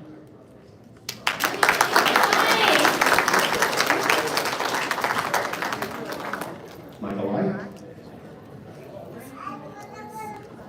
This procedure isn't as simple as a battlefield amputation. One bad connection and this protocol will go permanently offline.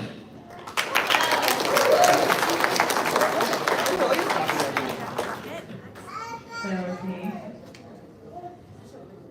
This procedure isn't as simple as a battlefield amputation. One bad connection, this protocol will go permanently offline.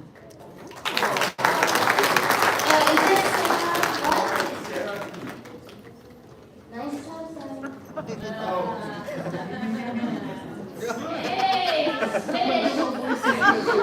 I bet this is going to be a real good one.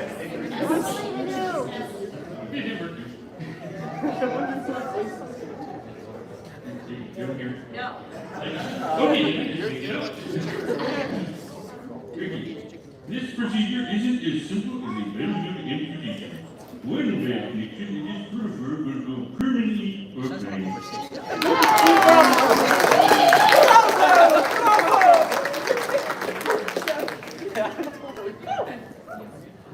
I'm Raphael T. Raphael with an F. This procedure isn't as simple as a battlefield amputation. One bad connection and this protocol will go permanently offline.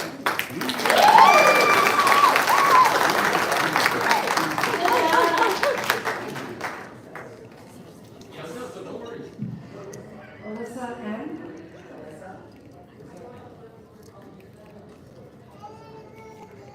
This procedure isn't as simple as a battlefield amputation. One bad connection, and this protoform will permanently go offline.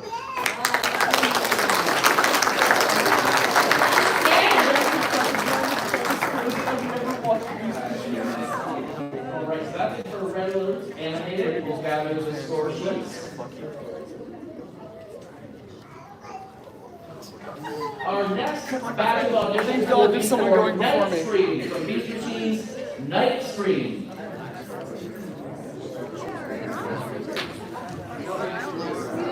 One go.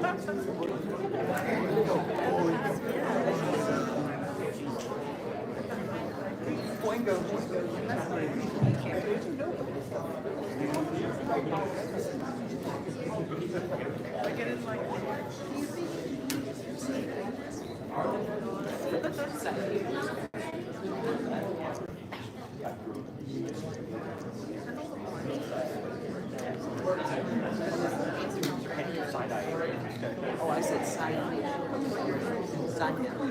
The next questions are for night scream. Is it my goal?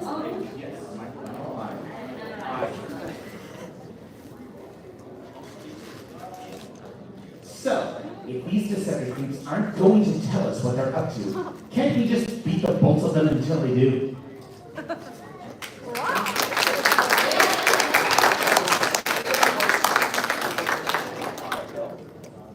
So if these Decepticons aren't going to tell us what they're up to, can't we just beat the bolts out of them until they do?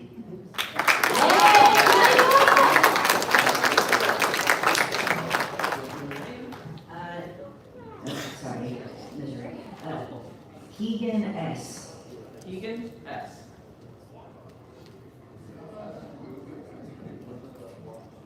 So, if these Decepticons aren't going to tell us what they're up to, can't we just beat the bolts out of them until they do?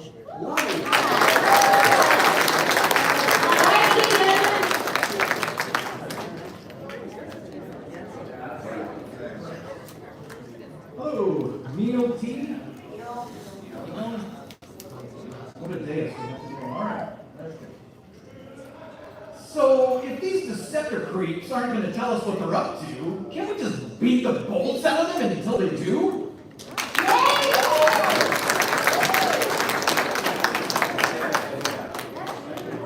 This part is good. This? Alright, Jackson F. Full disclosure, I have no idea what night scream is supposed to sound like. Sounds like you! I'm winging it. I'm winging it.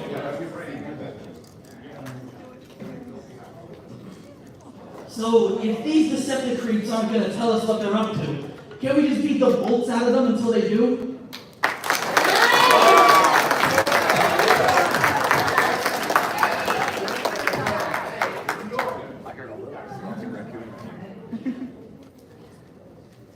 Sarah P.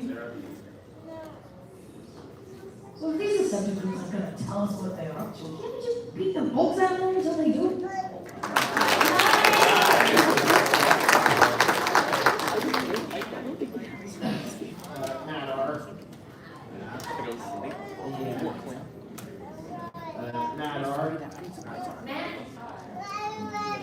So, if these Decepticons aren't going to tell us what they're up to, can't we just beat the bolts out of them until they do? You sound like Starscream.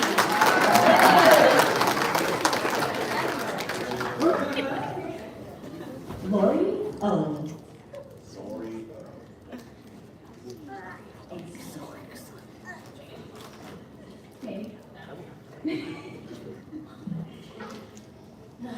So, if these Decepticons aren't going to tell us what they're up to, can't we just beat the bolts of them until they do?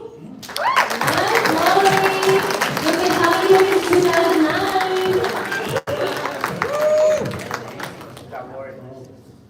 Scott H. So if the Decepticons aren't gonna tell us what they're up to, can we just beat the bolts out of them until they do?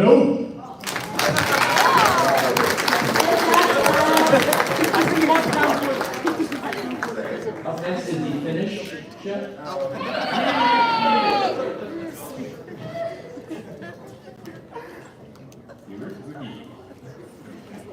So, if these Decepticons aren't going to tell us what they're up to, can't we just beat the bolts out of them until they do?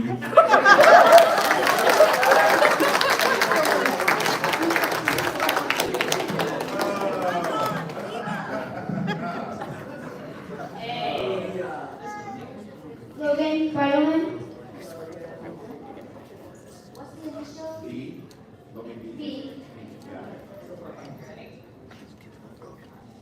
So if these deceptive creeps don't tell us what they're up to, can't we just beat the bolts out of them until they do?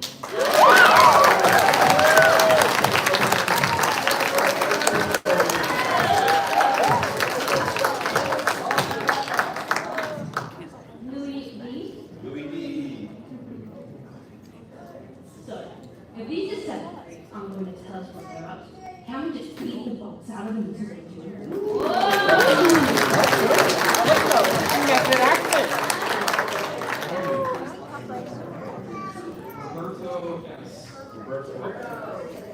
Roberto S. So if these deceptive creeps aren't going to tell us what they're up to, can't we just beat the bolts out of them until they do?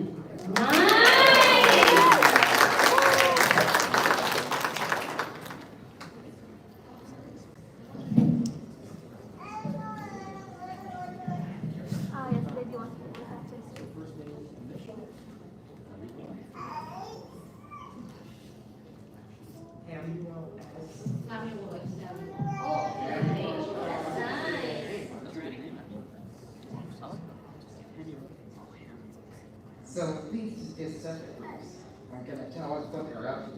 Can we just beat the bolts out of them until they do?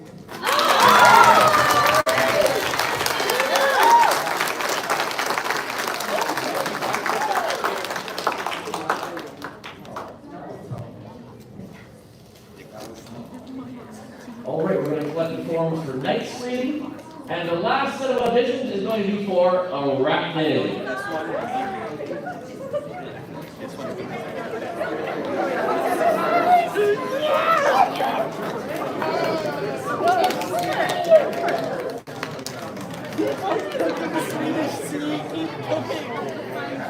I feel like some of the non-professional photos actually come the kind of ones that people like I want to say that, I want to say stuff like that. Keep speaking your shit, my kid. Never let anyone stop me.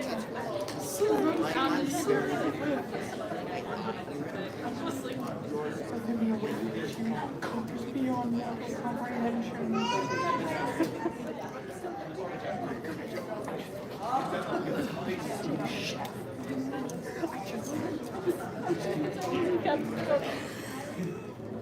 Wow, this is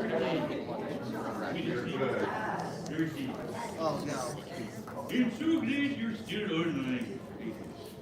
Testing. Very important. I'm so glad you're still online. You give me the perfect chance to see how long it takes my new saber venom to snuff out your spark.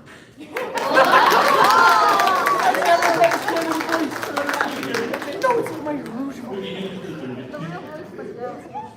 so glad you're still online. It is the perfect chance to see how long your saber venom is going to sniff out your spark. This is the official voice of Arachnid. This is canon now. So glad you're still online. Here's a perfect chance to see how long it takes me to decide whether to snuff out your spark.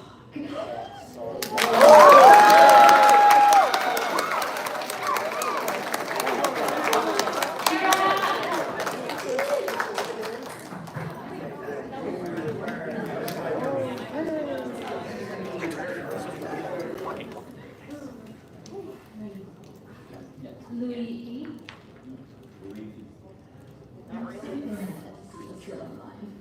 It gives me the perfect chance to see how long it takes my new cyber venom to snuff out a spark.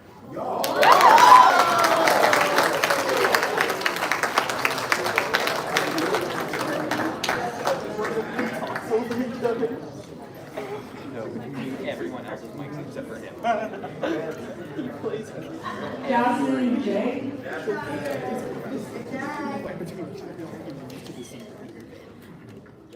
I'm so glad you're still online. It gives me the perfect chance to see how long it takes my new spider venom to snuff out your spark.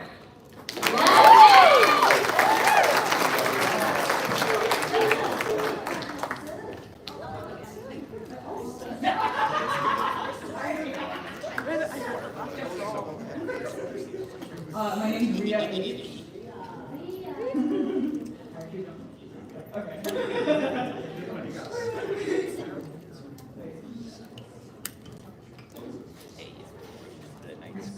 glad you're still online. It gives me the perfect chance to see how long it takes my new cyber venom to snuff out a spark.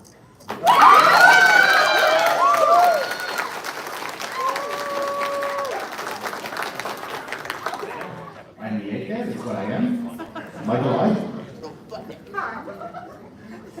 Oh, I'm so glad you're still online. It gives me the perfect chance to see how long it takes my new cyber venom to snuff out a spark.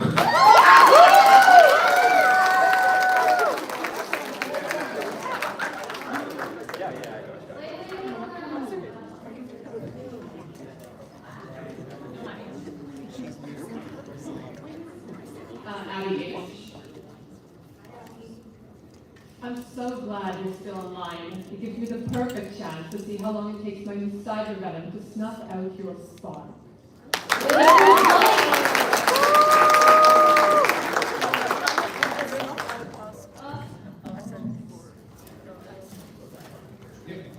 All right. Hello, Aaron P.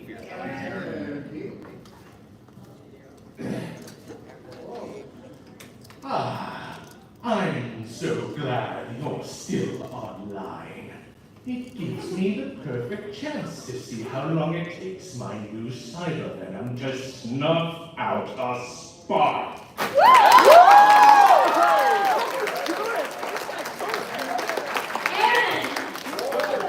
Absolute cinema.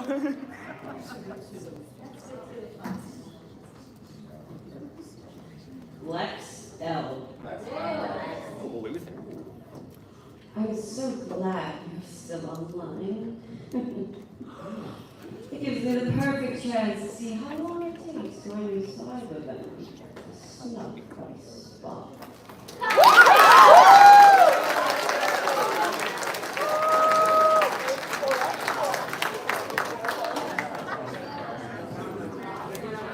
Rachel E.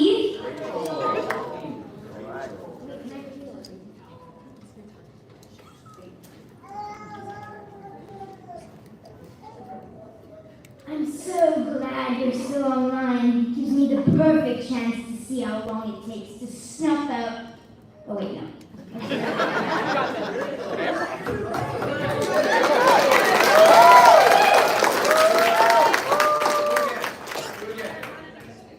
Yeah, one more time.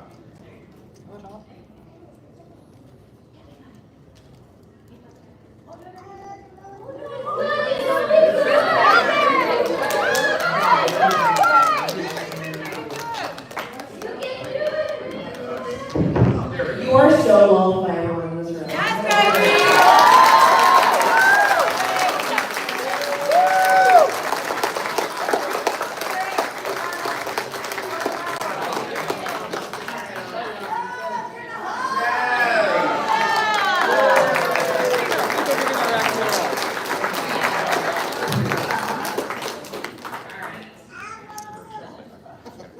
I'm so glad you're still online.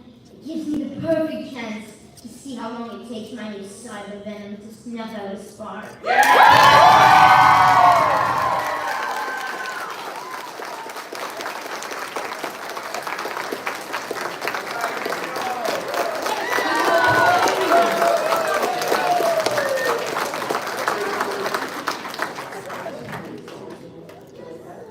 Rowan R.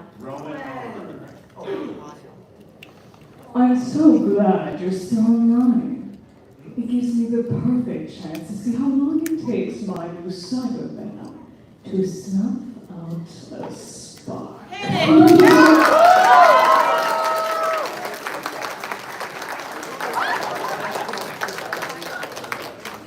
Let's have a big round of applause for everyone who auditioned.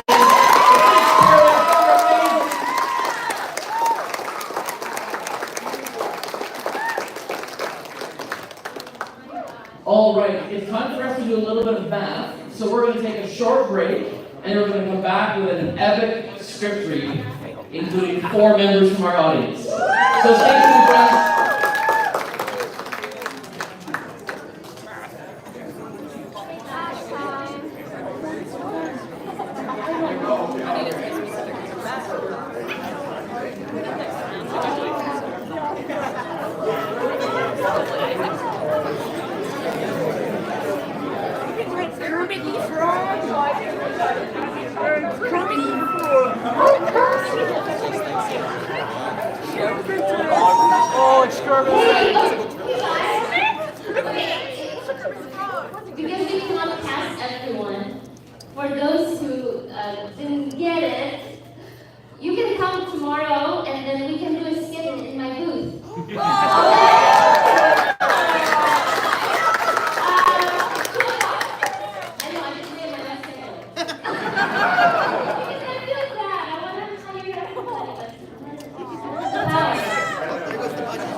I just smell like a raccoon.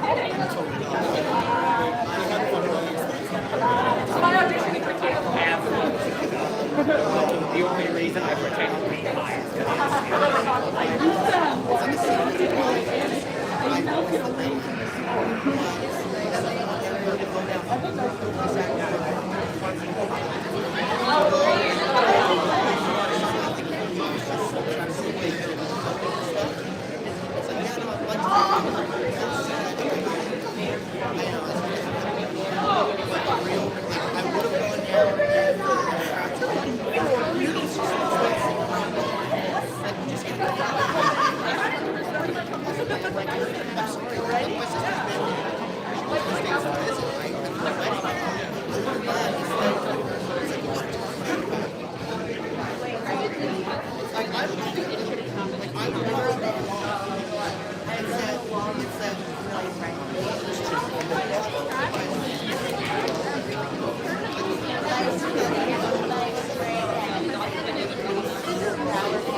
All right, so we have tallied our winners. And we have a guest who's going to read off our brand new voice actors.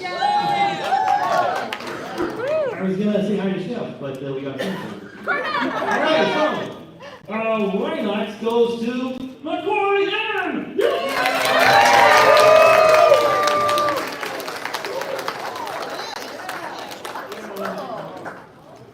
Alright, red alert. Can you read that? I can't read that one. Is that an N? Zainab K!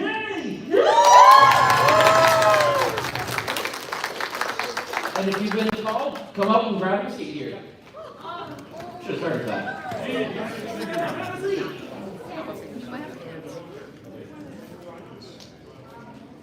My screen goes to Sarah P!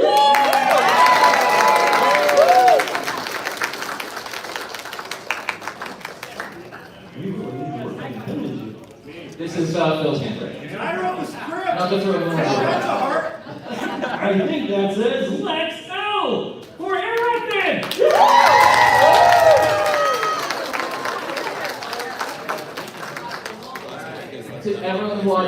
just know it was a very, very close race for pretty much every goal that we had here tonight.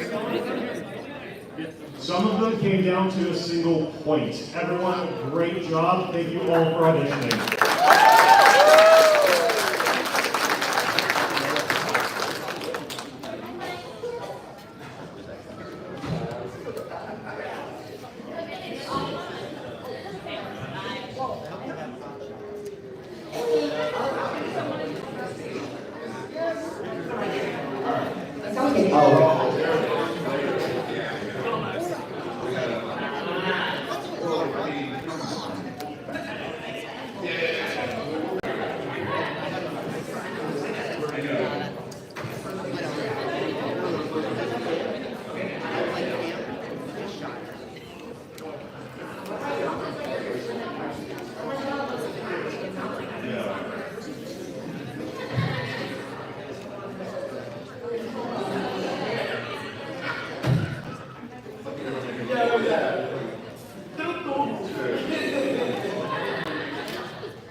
Everyone set?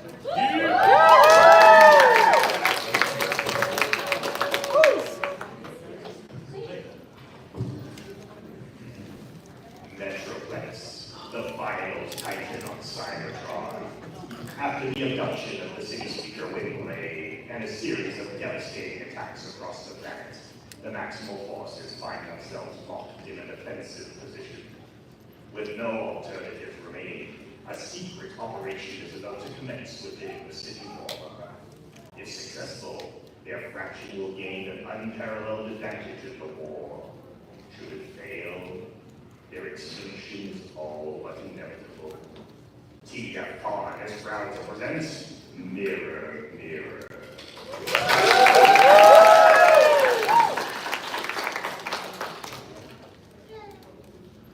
Okay, things have finally come down out there.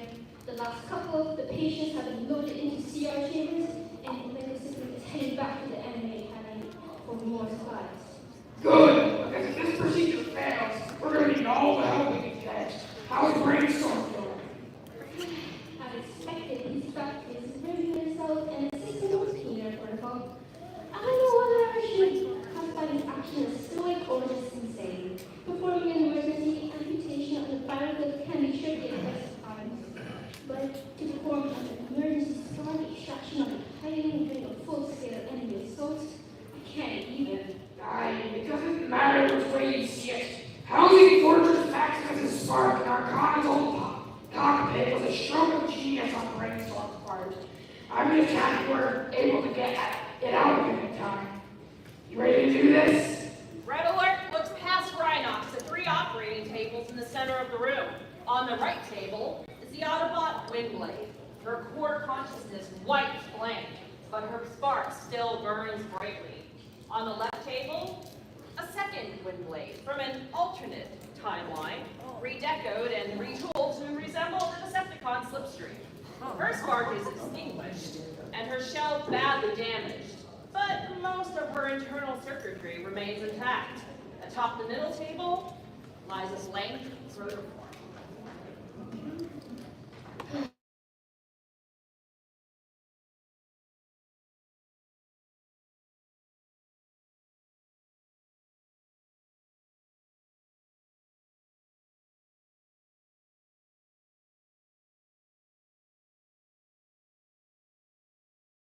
However, most members of the group are leaving various distractions to interfere with their security duties.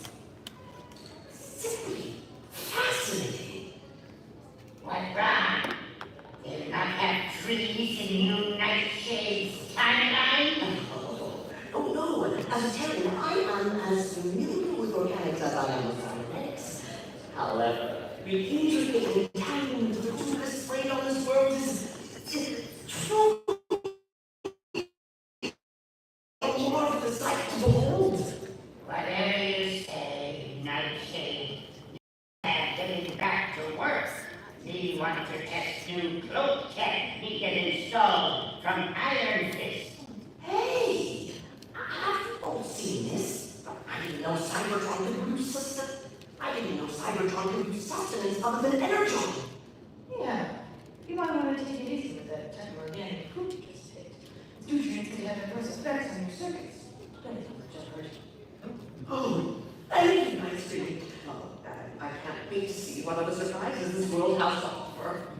Meanwhile, several yards away, two Autobots are reviewing a pre-recorded message from a handheld recorder transmitter.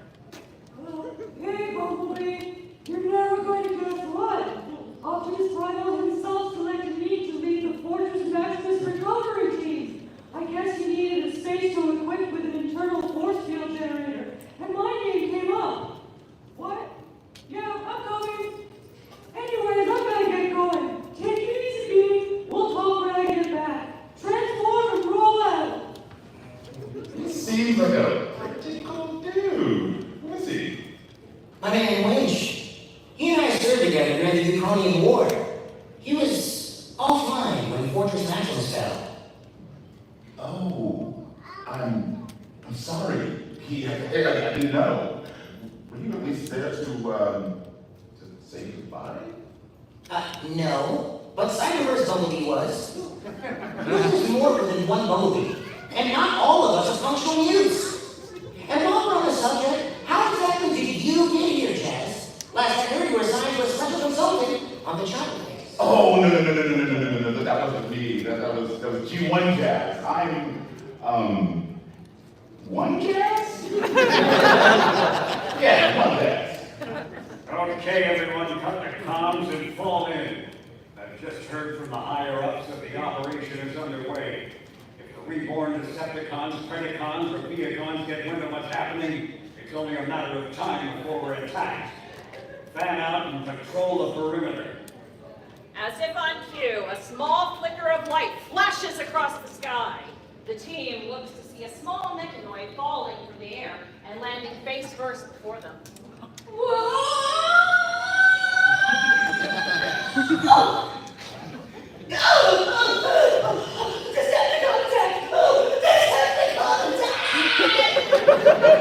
That's no Decepticon I've ever seen. It's clearly a human in an exosuit.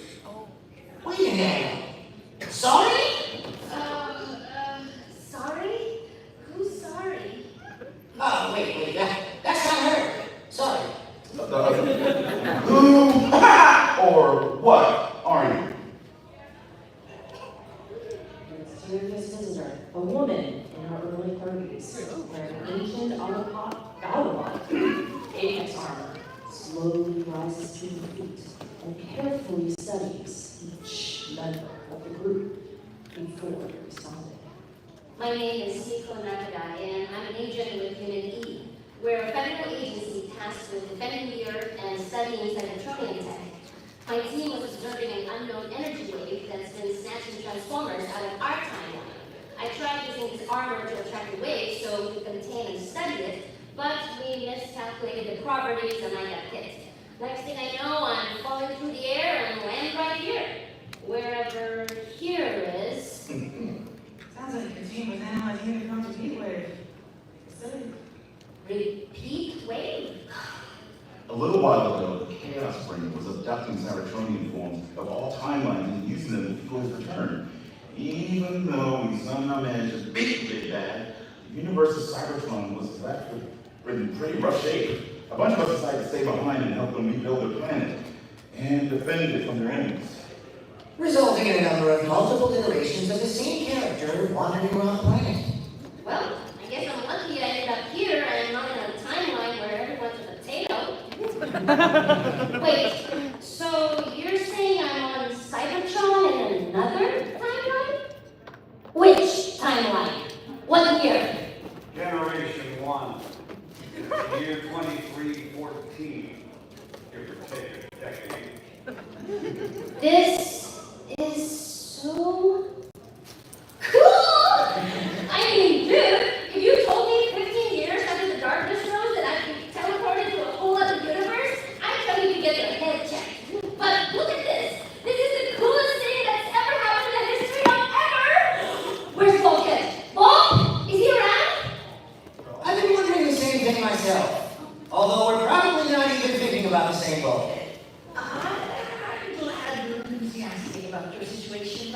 you will still need to be careful. Even compared to Maxwell's, you're still a little on the small side. I'd say she's about the same size as a mini-con, but I get the point. You don't want to get accidentally trampled on or pushed aside. Don't worry about me. I know mini-cons can be hard to spot, but this Apex armor I borrowed from the Autobots is more than enough to keep me safe. Well then, let's test that theory. Decepticons attack! A firestorm of blaster fire rains down upon the security detail before they can even react. Moments later, 3 jets and a helicopter land and transform from vehicle to robot. They are Cybertron Starscream, Animated Blitzwing, Prime Arachnid, and Hi, I'm Steve the Viacom.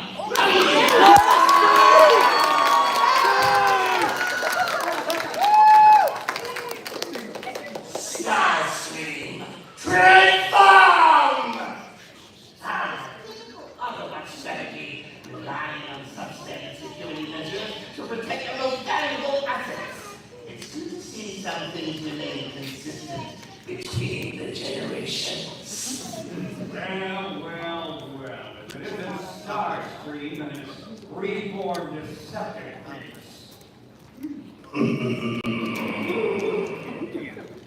What's so funny?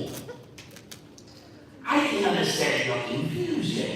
However, if you truly believe that I and that antiquated ball of atoms are one and the same, then your troubles will just begin. What are you talking about? You're clearly sourced. Ha! But I am not the same Starscream you have previously encountered, nor do we have any allegiance to him or his inane crusade. Whoa, double Starscream? While my origins may lie within another timeline, my destiny to rule this world, this universe, and everything beyond remains as clear as ever! from seemingly out of nowhere, a massive gold crown appears in Starscream's hands, which he promptly places upon his brow. I am the Starscream of all others! I am the Starscream with the most complex character arcs. And one of the top 3 decks in all Transformer media! I am Starscream of the Unicorn Trilogy, Supreme Commander of the Renegade Decepticons! Renegade Decepticons? Great. Whole faction we have to deal with. What's this stuff for? See? See, Jazz? This is exactly what we were just talking about. Multiple Jazzes, multiple Bumblebees, multiple Starscreams, all the same planet. It's like going down any given toy aisle. The same characters over and over and over again. Well, you know what the old saying goes. Multiverse theories are glitch. I am, however, a fair mechanoid. If you so choose, feel free to address me by the designation I was given during Super Inc. Which was? Night Scream. Are you fucking kidding me? Starscream it is then. Anyways, we are here to reclaim the city speakers. While the electronic ghosts of war from this lifetime foolishly discarded them, I still have use for such valuable resources. Yes, we knew you were hiding them within this base, so you can either hand them over now, or we will take them from you by force. We're not gonna let you do that! I'll have it your way. Starscream to blackout! Commence operation Power Off at once! Blackout! You're up! Oh, darn it. Cut open the base! Blackout! Where are you? Get your don't know the place I'm here! Tell you what, when my OG toy is released outside of Japan, then we can talk.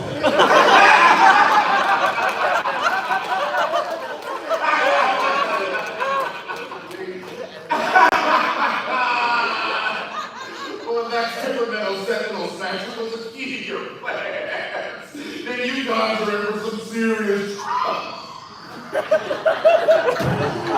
But isn't that the fun of it? Besides, there's always a plan B. Cyber key power!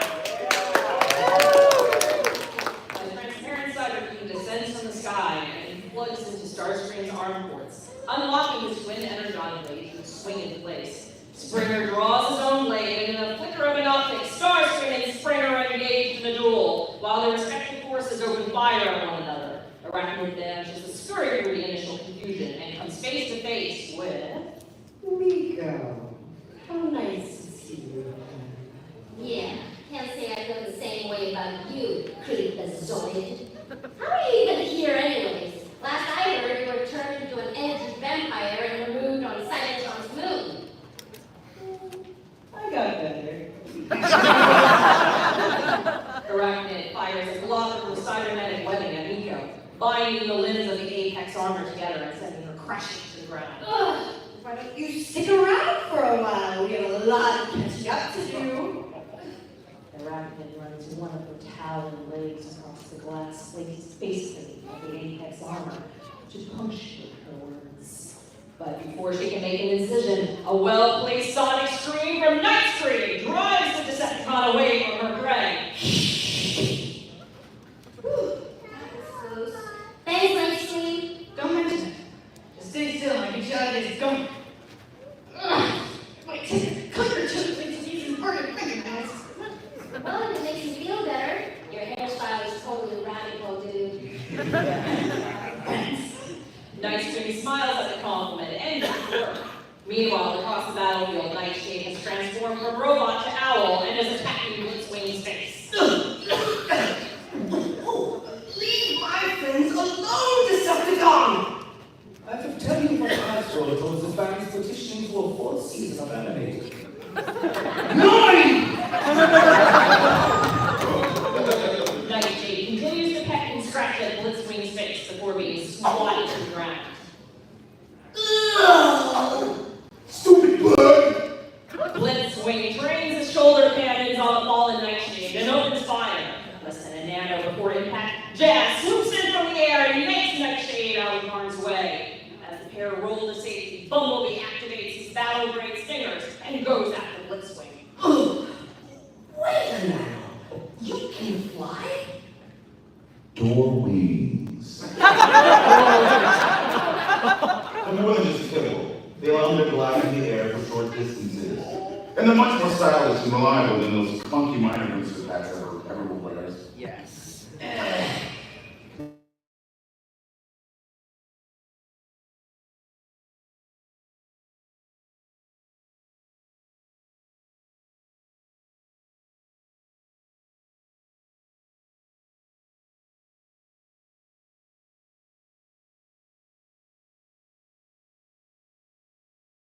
Second in command after putting it back together again.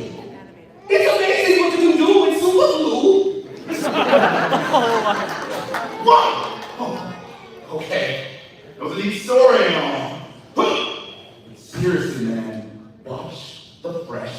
Wash up! A clash of blades reverberates across the battlefield. Springer takes several calculated swipes at Starscream, continues to lunge at him with his twin blades. Before long, he activates his comm link. Steve! It was an intellectual month. I want the daughters of Cabinet brought to me now! As ordered, Steve the Viacon transforms from robot to Cybertronian jet and flies towards Metroplex's main entry point. Me slack say, me no think so. Steve doesn't come close to entering the base as Slag deactivates his new cloaking device and belches a gigantic stream of fire from his mouth. The Viacon is quickly and brutally engulfed by the flames and falls to the dirt, lifeless. Ah!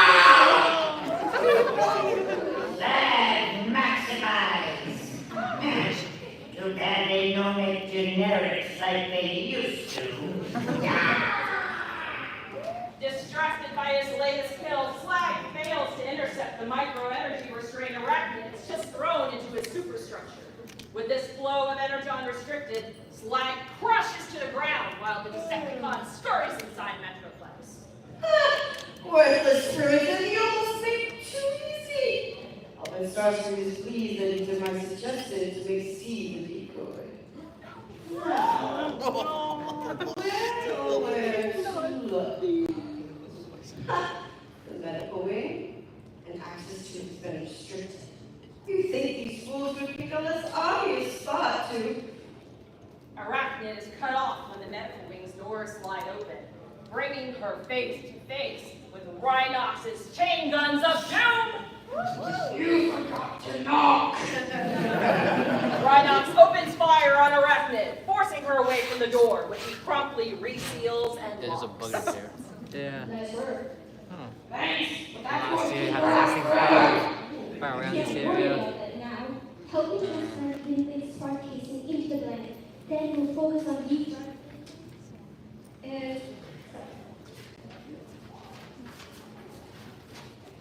And implement Starscream's slipstream logic chips and complex circuits. For that, A commotion can be heard outside as Arachnid attempts to force her way back through the doors, and using several of her legs to try and pry them open. scrap. Rhinox, we have another problem. Slipstream's shell is starting to twitch. Oh no! The life support systems are sending faint electrical pulses to one of our fine motor chips and bring it back online. We'll need to rocket power flow directly to our locking chip, or else all our internal circuitry will burn out. Can you do that? I can, but not if that beastie gets in here, or many more cons infiltrate the base. How far along is the Keener protocol? Last I checked, roughly 70%. It'll have to do. Deploy it! Back outside of Metroplex, the tide is beginning to turn against our heroes. Blitzwing's dangerously unpredictable nature is making it almost impossible for our heroes to attack him directly, while Starscream avoids every swipe and tries to wear Springer down through sheer brute force. I'll give you this. You're one of the most challenging cons I've ever fought. Dodging my every slash. What kind of incredible process of discipline have you gone through? I'm the pancake champion of the Ocean Atlantica. You're hilarious. Yes, you fought well, Becca. However, it is time for our conflict to conclude. Starscream leaps into the air, his arm blades raised high over his head. With a mighty slash, he severs Springer's left arm, sending it clattering to the ground. Starscream slashes Springer a second time, this time striking his chest plate. Springer drops his sword and falls to his knees, clutching his chest wound as Starscream prepares to bring both of his blades down upon Springer's head. No! Now, free of the webbing, Miko throws herself between the two combatants. She catches Starscream's blades and holds them as bay over her head, her apex armor groaning from the strain. You think you're tough? Try hitting me out! I snuff punch out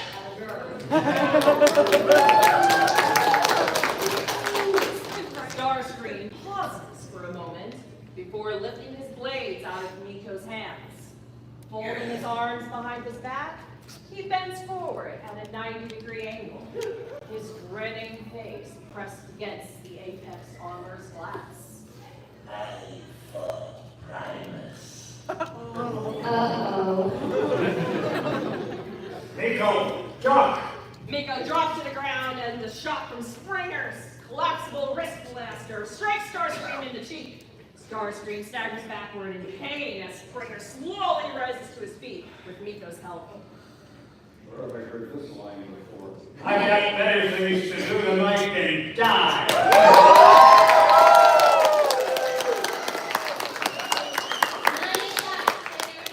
Wreck and roll? Wreck and rule. A loud crinkling sound, identical to an empty can of soda being crushed, echoes throughout the battlefield, drawing everyone's attention to Blitzwing.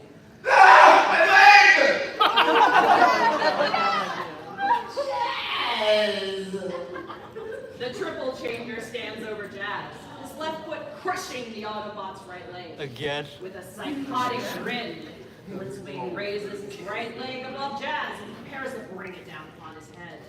That's when Bumblebee, with active turbo boosters on his back, slams against the sole of the offending foot and slows its descent. In a flash, he activates one of his stingers and shoots it at Jazz, severing his trapped leg at the knee.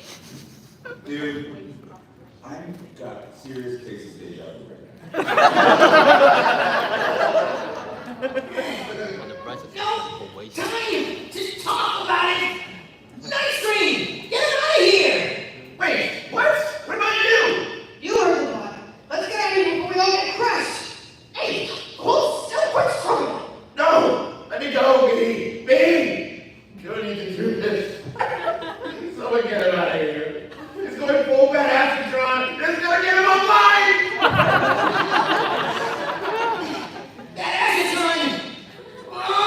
Continuity! Turbo boosters, maximum burn! You think you're so tough, little man? Crushing you into a pile of scrap will only take 1 step. See, Shockwave and I can take, or I can say, see, Shockwave and I can take a smash unlock you out for playdate. Nightshade, get Slag back online. B's only hope!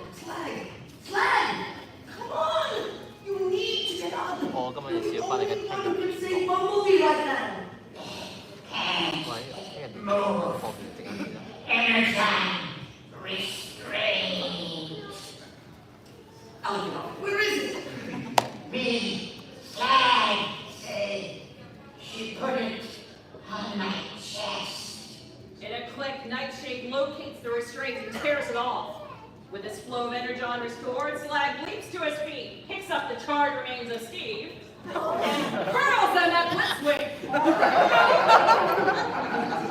Sorry, It's fire damage too. The Megacon's charred husk slams into the triple changer, knocking him flat on his back and granting Bumblebee the chance to escape. Stay down, you piece of beryllium baloney. Suddenly, the sound of a thunderous explosion rings throughout the battlefield.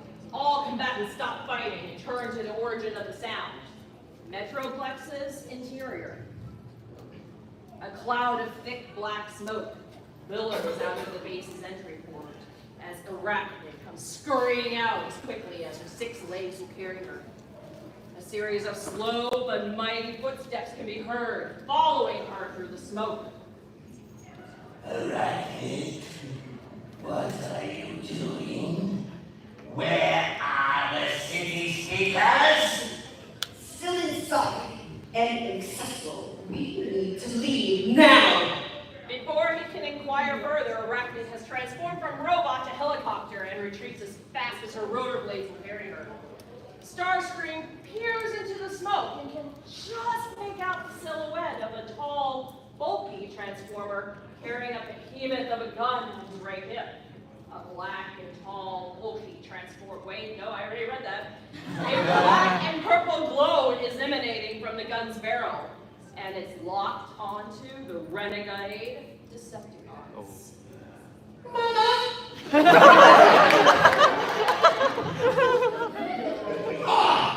You think we're scared of that little pea shooter? You're no match against a brutal Decepticon wife.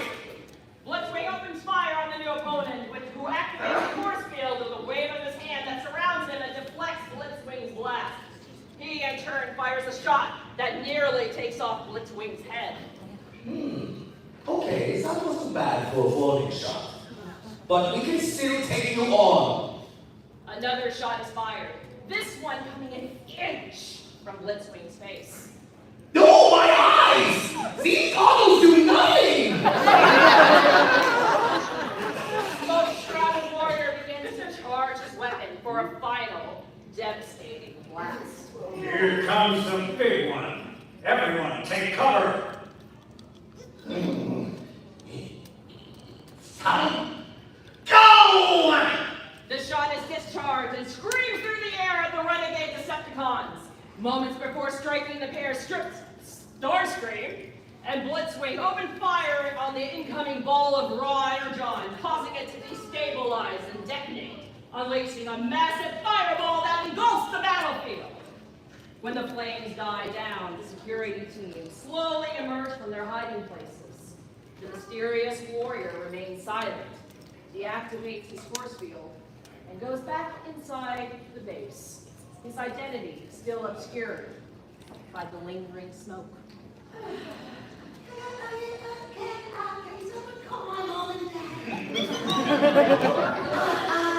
I think I'd like to go home now.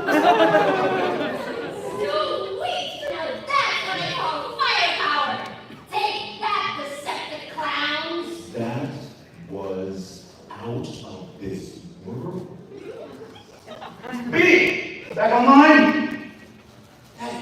That force field. It can't be. Which? Whoever he is, that's one Autobot you don't want to screw with. Starscream and his crew are toast! Don't go making any funeral. Don't go making any funeral arrangements yet. Look. Springer points to the sky where 3 surviving renegade Decepticons can be seen fleeing in vehicle mode. You were a little late. See you again. What was that? See? Whatever it was, it turns the mission into a total failure. Well, you know what they say?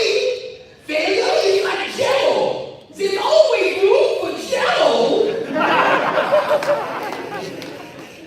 The mission was many things, but failure was not one of them. What are you talking about? We didn't even come close to obtaining the city's figures. They were of no consequence. I would have just ended up scrapping them if they had been captured. So what was the point of all that then?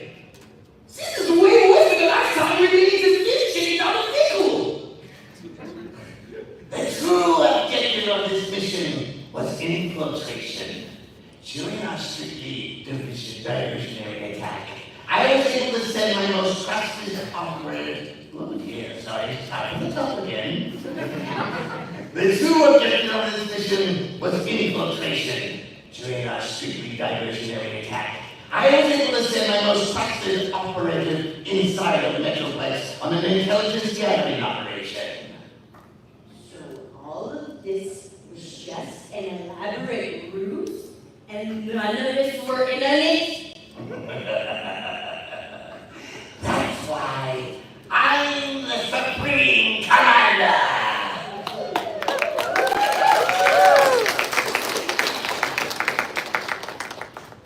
Deep within Metroplex's internal operating systems, a small figure moves cautiously towards the base's internal database. Once he hacks into system's primary mainframe, Starscream's Minicon partner, Swindle, is granted access to every top secret maximal security file. Battle strategies, untapped energon deposits, known spy chambers, GPS treatment protocols, and much, much more are all at the tip of his servers.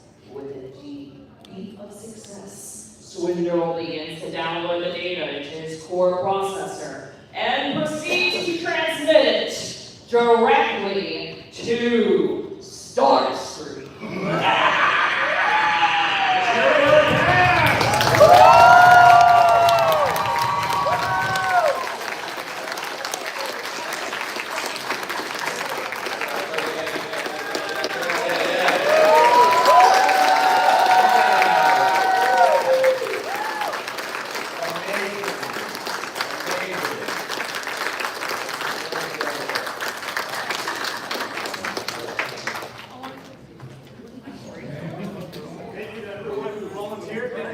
Participated, and we'll see you again next year. Thank you.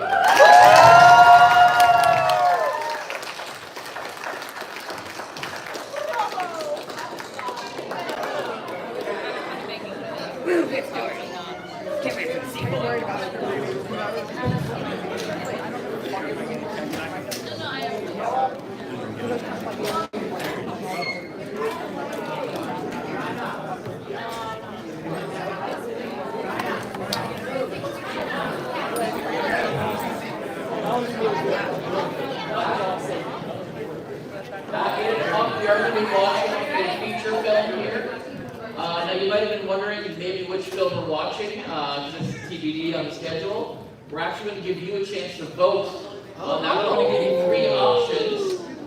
So come back at 8 o'clock. You're going to be doing the fan vote at 8 o'clock to see which movie we watch tonight together, friends.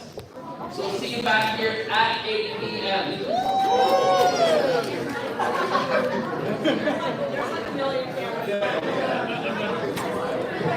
That was